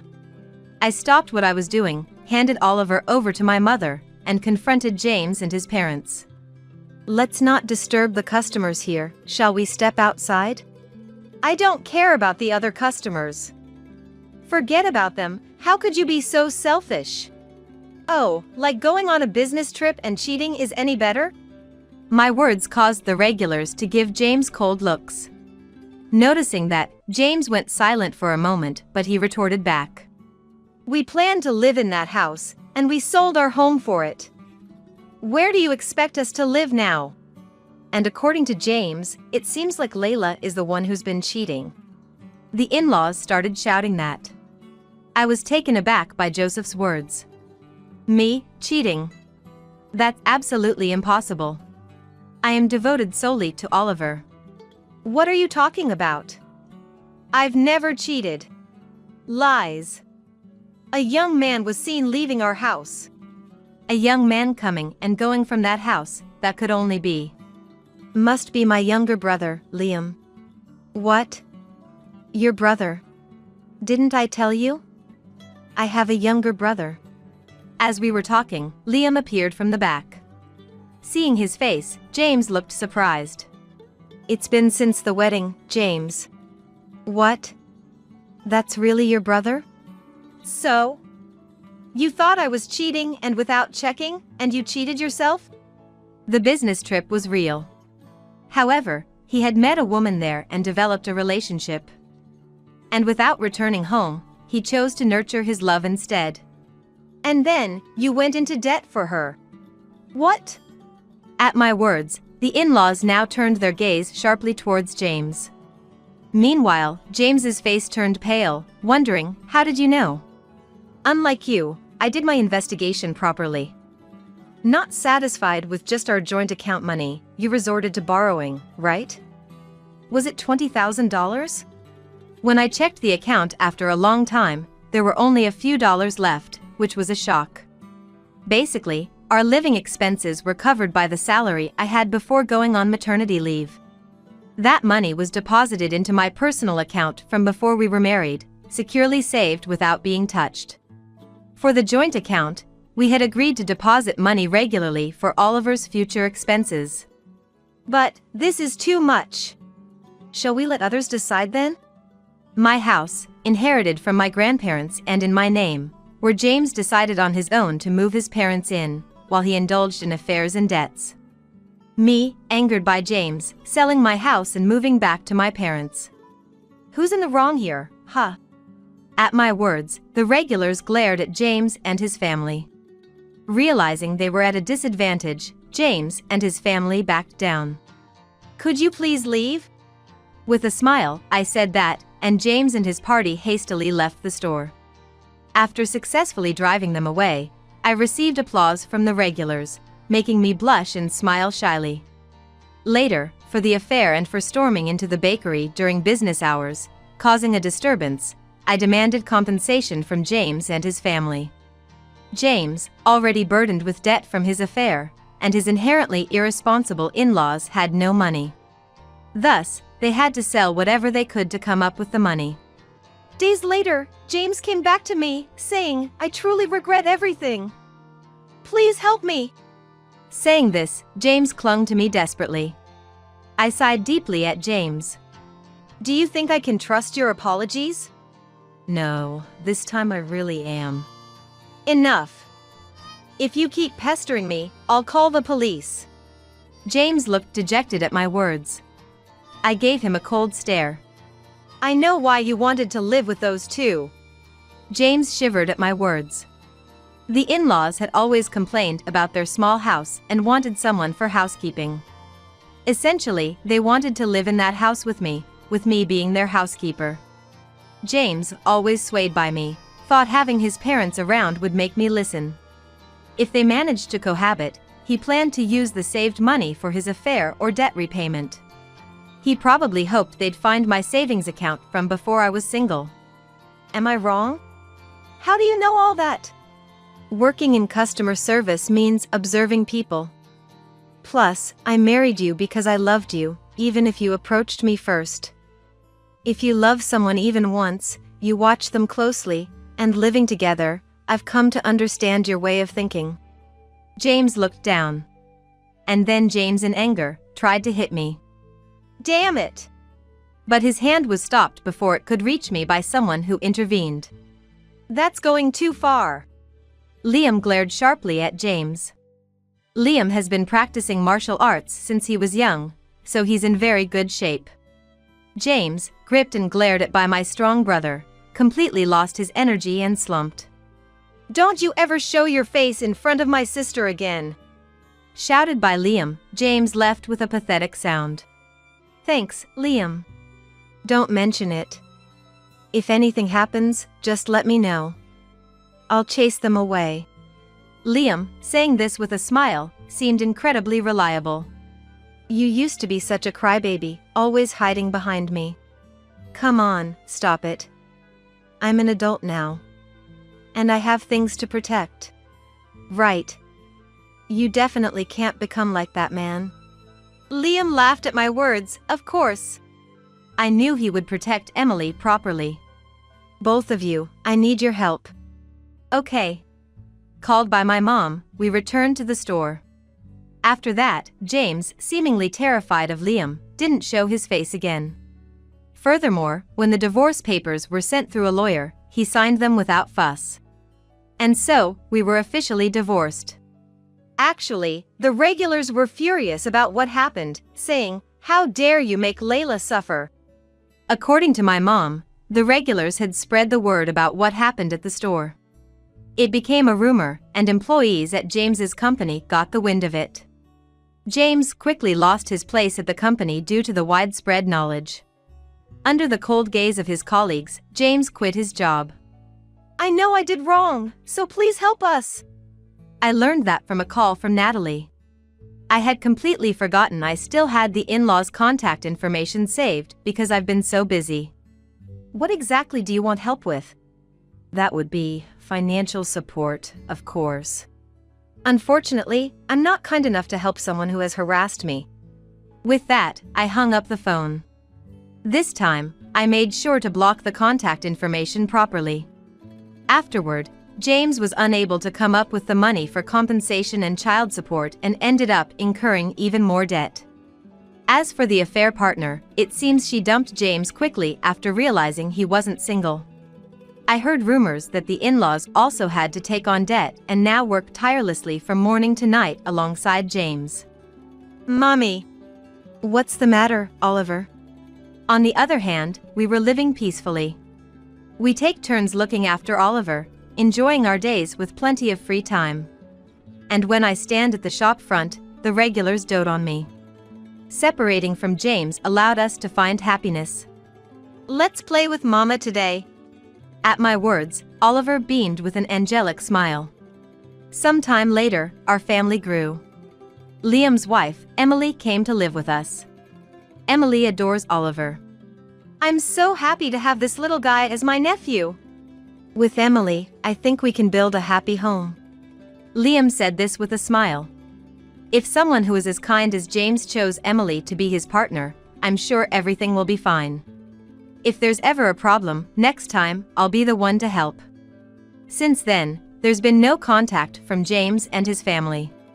Thanks to that, we've been able to enjoy a very peaceful life. All right, Mommy's going to do her best today, so you stay with Grandma, okay? From now on, the five of us will watch over Oliver's growth. And today, as always, I set out to make delicious bread with determination. Years later, our family grew even more. Liam and Emily got married and had a child. On top of that, someone who wanted to be with me appeared. If anyone tries to make Mommy cry, I'll protect her.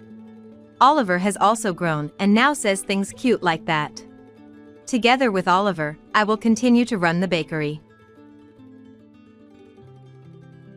Got into an accident? I can't go, I'm on a business trip now. A half-laughing voice of my husband is heard over the phone.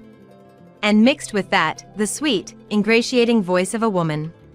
Wonder what kind of business trip he's really on. Unforgivable. I'll definitely get him back double. My name is Jennifer. I'm 61 after retiring from a company that I worked for many years, and trying to enjoy my second life by joining a book reading circle.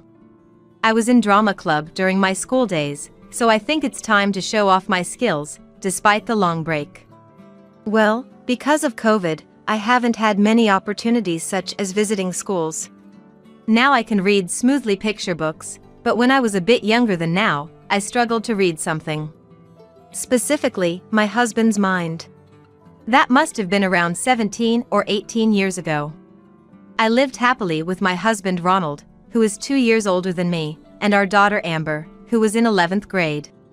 Well, I thought we were living happily.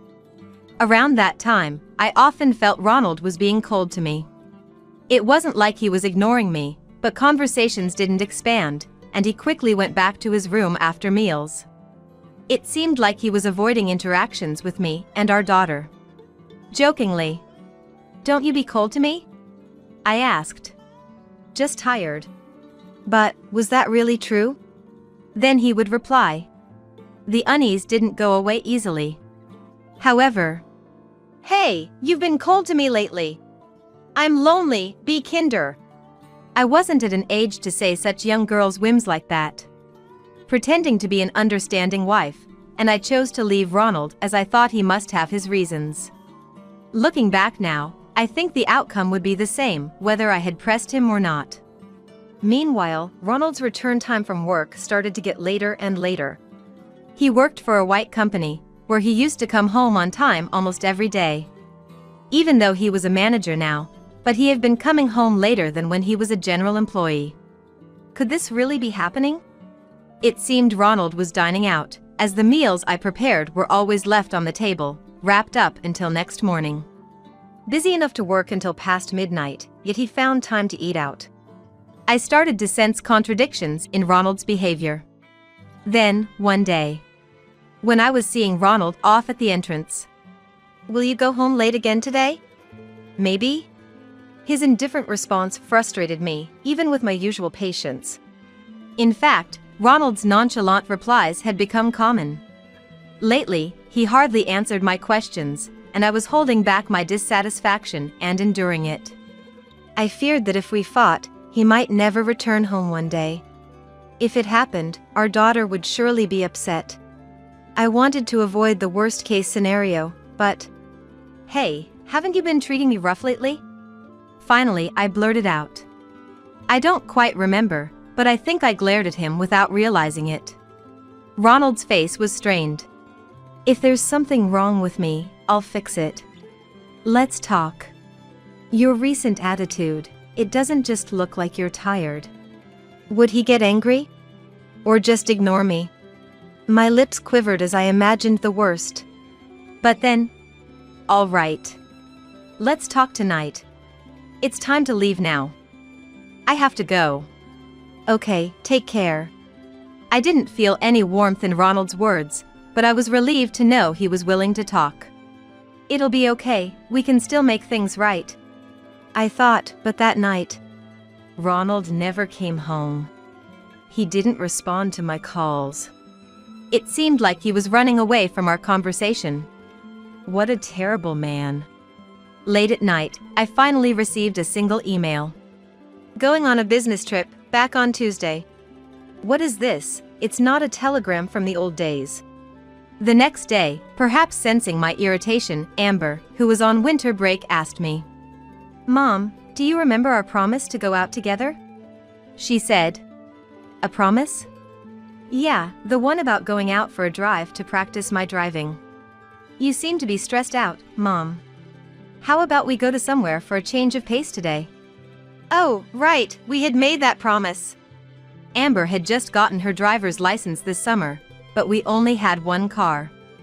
Ronald often used it for work, and with Amber usually at school, she had no chance to practice driving. So, I had promised to accompany her for that practice during the winter break.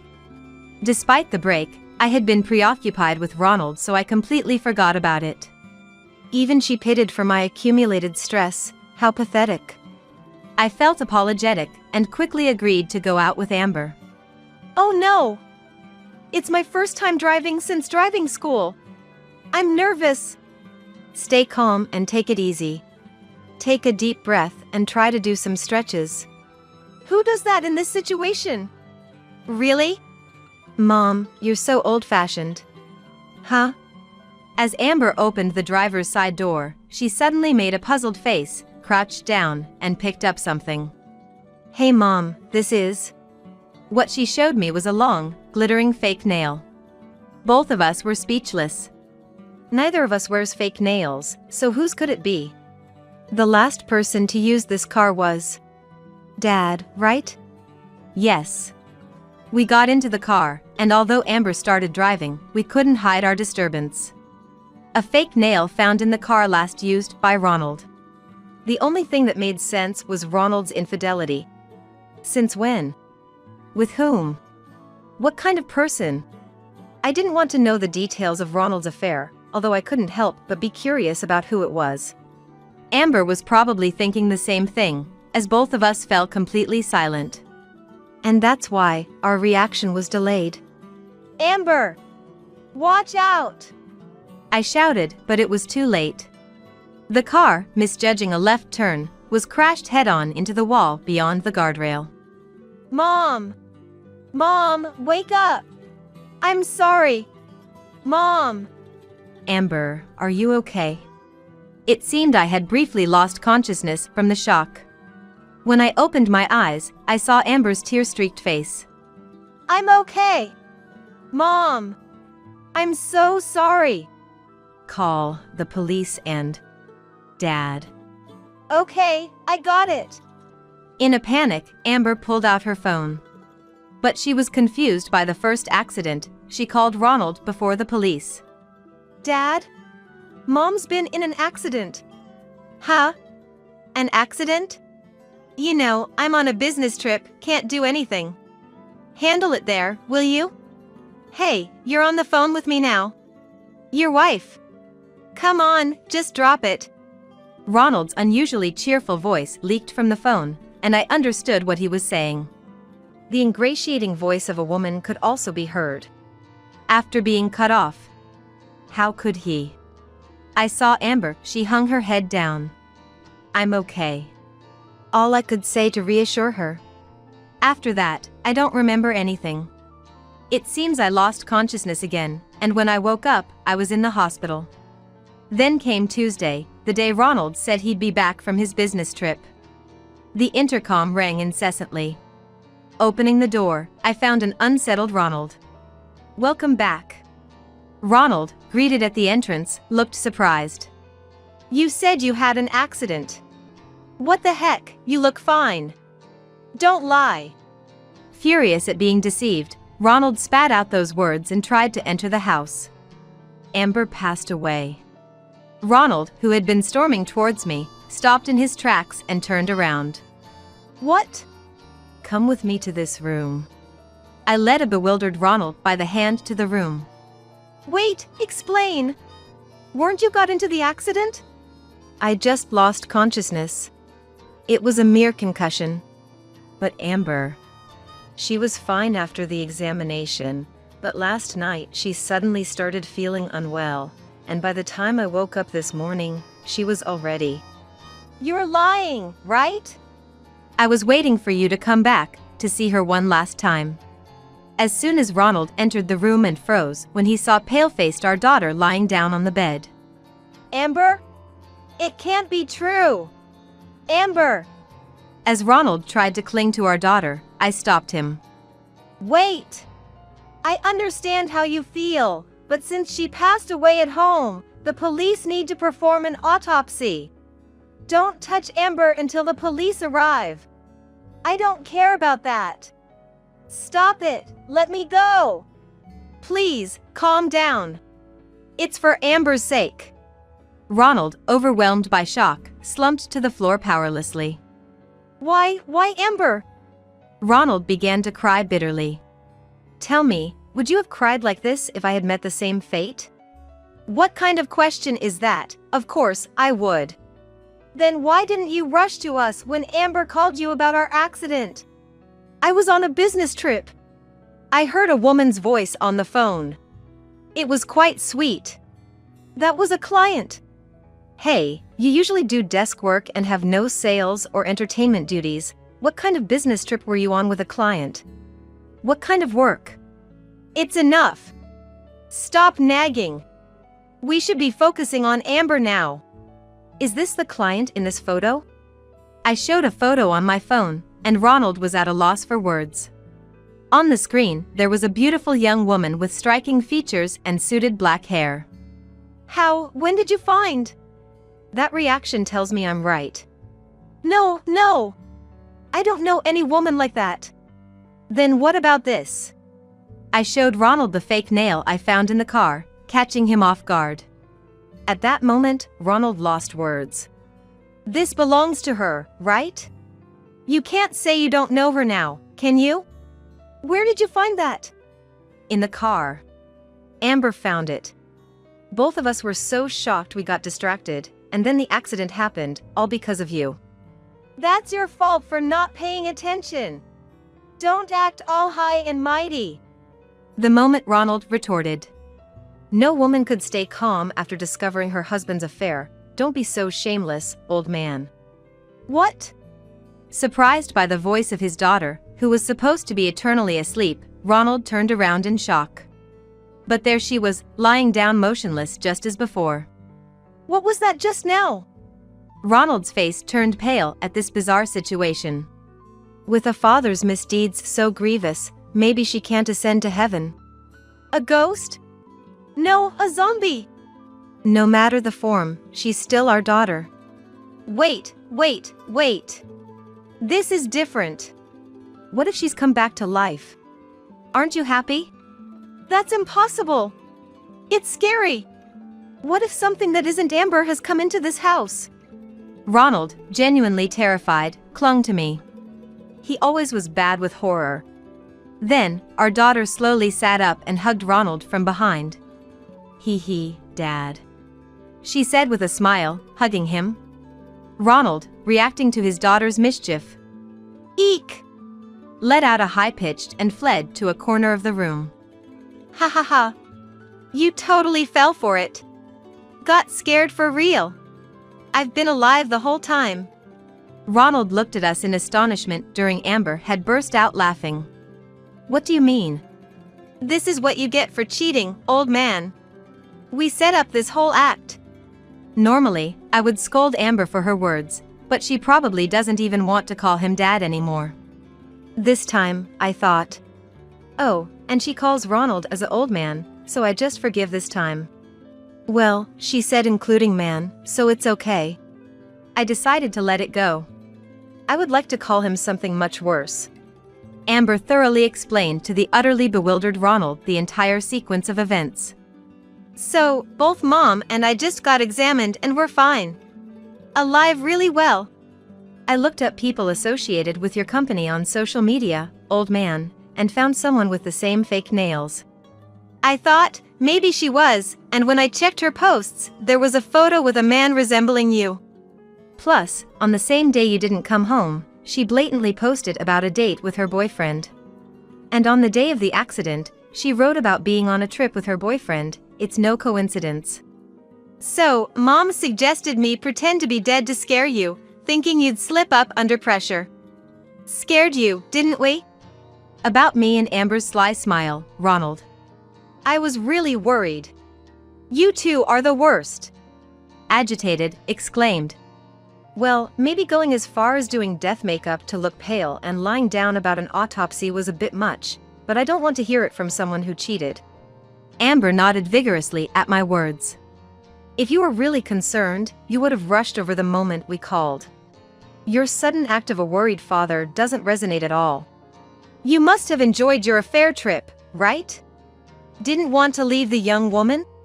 A man who prioritizes his desires over his family, a rotten to the core guy. I don't care about you anymore. Ronald was frozen by our daughter's strong logic and biting sarcasm. I admit it, I did wrong by cheating, but being blamed by Amber is tough. She's my only daughter. What? So you want us to forgive you, Dad? Yes. How pathetic he is. What do you think, Mom? Amber looked at me intently. Well, first, I want to know how you met this woman and hear all the details. Hey! Mom wants to know, so spill it immediately, old man. Fueled by anger, Amber, now more of a bandit than a high school girl, grabbed Ronald by the collar, making him tremble. Additionally, Amber reacted by saying, I accidentally touched him. She rejected the hand that had touched Ronald as if it was contaminated. Needless to say, Ronald was so shocked that he teared up. Deciding to come clean, Ronald began to recount how he met this woman. Their meeting was at a company event. The younger woman admired Ronald's work and approached him proactively. She claimed to want only to talk about work as a junior colleague. But Ronald, flattered, decided to pursue her. The woman, charmed by the attention from someone she admired, accepted Ronald's advances, but she was single. Moreover, she was hoping to marry Ronald, leading to recent tensions since Ronald hadn't intended to destroy his family for a fling. He explained that not speaking to me was due to his anxiety about their relationship being discovered, fearing that I might notice his irritability.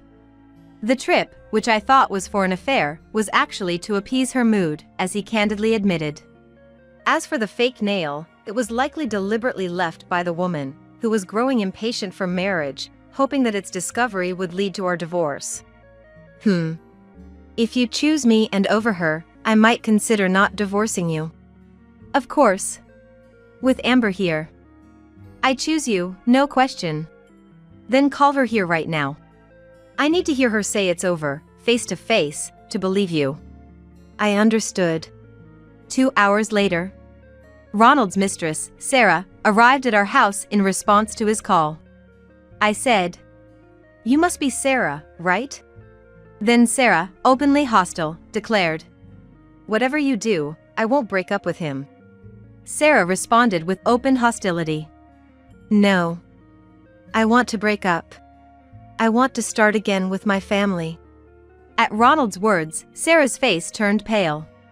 You're kidding, right? She repeatedly asked Ronald in disbelief. Sorry. I like you, Sarah, but not enough to pay alimony to my wife and live with you. Wait, did he say outrageous statements? It's not about me or Amber, but just about not wanting to pay alimony? Both Amber and I were appalled. That's terrible. I was serious about you. Sarah was pounding on Ronald's chest. Indeed, Ronald had been terrible, and her feelings were understandable. Hit him harder, enough to affect his ribs. I found myself secretly cheering for her at that moment. Ronald, looking troubled, simply let it happen without resistance. That's how it is, Sarah. Ronald won't be yours, and he will pay alimony. Also, write a pledge saying you won't be with Ronald anymore. Don't be ridiculous. I absolutely refuse. Please, Sarah. Initially resistant to my demand, Sarah seemed to understand the futility after Ronald's plea. Fine. She weakly responded and began writing the pledge as I had instructed. Then, right after making Ronald write a pledge with the same contents. Ah, good. So we do not get divorced, right? Ronald, still trembling, quickly finished writing his pledge next to Sarah, who was still writing hers, and then blurted out a tactless remark. Even the usually composed Sarah's face turned pale. You're despicable. And muttered that. It must have been a moment of realization for Sarah, where 100 years of love could fade in an instant. A good riddance, indeed. No divorce is a no-go. What do you mean? I mean, no divorce is not happening. We're getting divorced. What? You said you'd consider not divorcing. Yes, I considered it, and I decided we should divorce. What? That's not fair. After making me write this pledge. Well, I never really considered not divorcing him, but that's a secret. Don't worry, once we're divorced, that pledge becomes meaningless. So, what will you do? Restart with Sarah? Why would I do that? Wait, should I? Sarah, should we try again? Ronald gazed at Sarah with an unmistakable ulterior motive in his eyes. However, the look that Sarah returned was incredibly cold and detached, a stark contrast to Ronald's intentions. Are you joking? You easily agreed to write that pledge to break up, showing how little you cared. And now you want to turn things around because you don't want to be alone? Too late. No, that's not what I meant. Watching their exchange, Amber and I couldn't help but smirk. Honestly, I'd be upset if Ronald just quickly moved on with his affair partner after our divorce. Amber felt the same. I wanted Ronald to experience the same despair of being abandoned that my daughter and I felt when he betrayed us.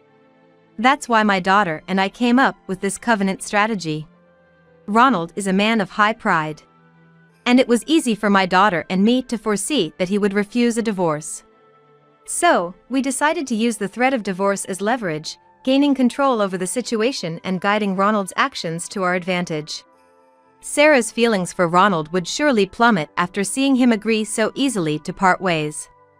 I never expected Ronald to reveal such despicable traits, but well done, Ronald. Perfectly played the fool. Ugh. Thanks for nothing. I'll pay whatever it takes to get rid of you. I was foolish to fall for a man like you. Wait, Sarah! I was wrong, let's start over. But Sarah pushed away the desperate Ronald clinging to her. Oh, so I'm no longer of interest to you? No, that's not what I meant. You won't reconsider the divorce? No. You only cared about avoiding alimony, right? I thought your pride wouldn't allow you to be dumped, but I guess money comes first. That's a miscalculation on my part. I do love you. So what am I to you, really? Sarah glared sharply at Ronald. Oh, that's scary. Finally, Ronald was left speechless. Ha ha ha. It's pathetic, old man. Rejected by both women in the end. Well, who would want such a man? Amber burst into laughter. Give me a break. Leaving Ronald to hold his head in his hands, saying, Sorry, but even if Mom decided to get back with you, I wouldn't allow it. I don't want to acknowledge you as a father. It's creepy. Perhaps shocked most by his daughter's words, Ronald broke down. Please forgive me. I'm sorry. And then, he burst into heavy tears. Seeing a grown man cry over his own mistakes was, to say the least, off-putting for Sarah, Amber, and myself. There was no way we could ever have feelings for such a big baby. Afterward, as declared, we demanded alimony from both Sarah and Ronald and proceeded with a thorough division of property in the divorce. From Sarah. Thanks to you, I've been able to get out of a bad relationship. I'm sorry for the trouble, and thank you. Later came to me with a box of sweets in hand and said, it was a surprising turn of events to be thanked by the mistress, but in a way, it was a relief that the divorce didn't leave a completely bitter taste. As for Ronald, let me see Amber. He contacted me several times, asking to see our daughter, but ugh, so annoying. Just block him. So, following Amber's wishes, I blocked him and continued to ignore him. Now, Amber is married and, incredibly, the mother of triplets. I can't handle 3 kids on my first try. Although she was initially overwhelmed, she had become a splendid, resilient mother. Her husband is a genuinely good man, helping with childcare and household chores. I doubt he would ever cheat like Ronald did. As for me, although I joined a book reading circle, COVID limited my opportunities to showcase my readings. However, I found joy in reading to my grandchildren. At first, my 3 grandchildren showed no interest in picture books, making me lose confidence. But now, just by me picking up a picture book. What story are you reading today? Now, they gather around excitedly whenever. I hope they grow up to be kind and fond of reading. After experiencing the biggest turmoil of my life, I'm now thoroughly enjoying a peaceful and fulfilling second chapter.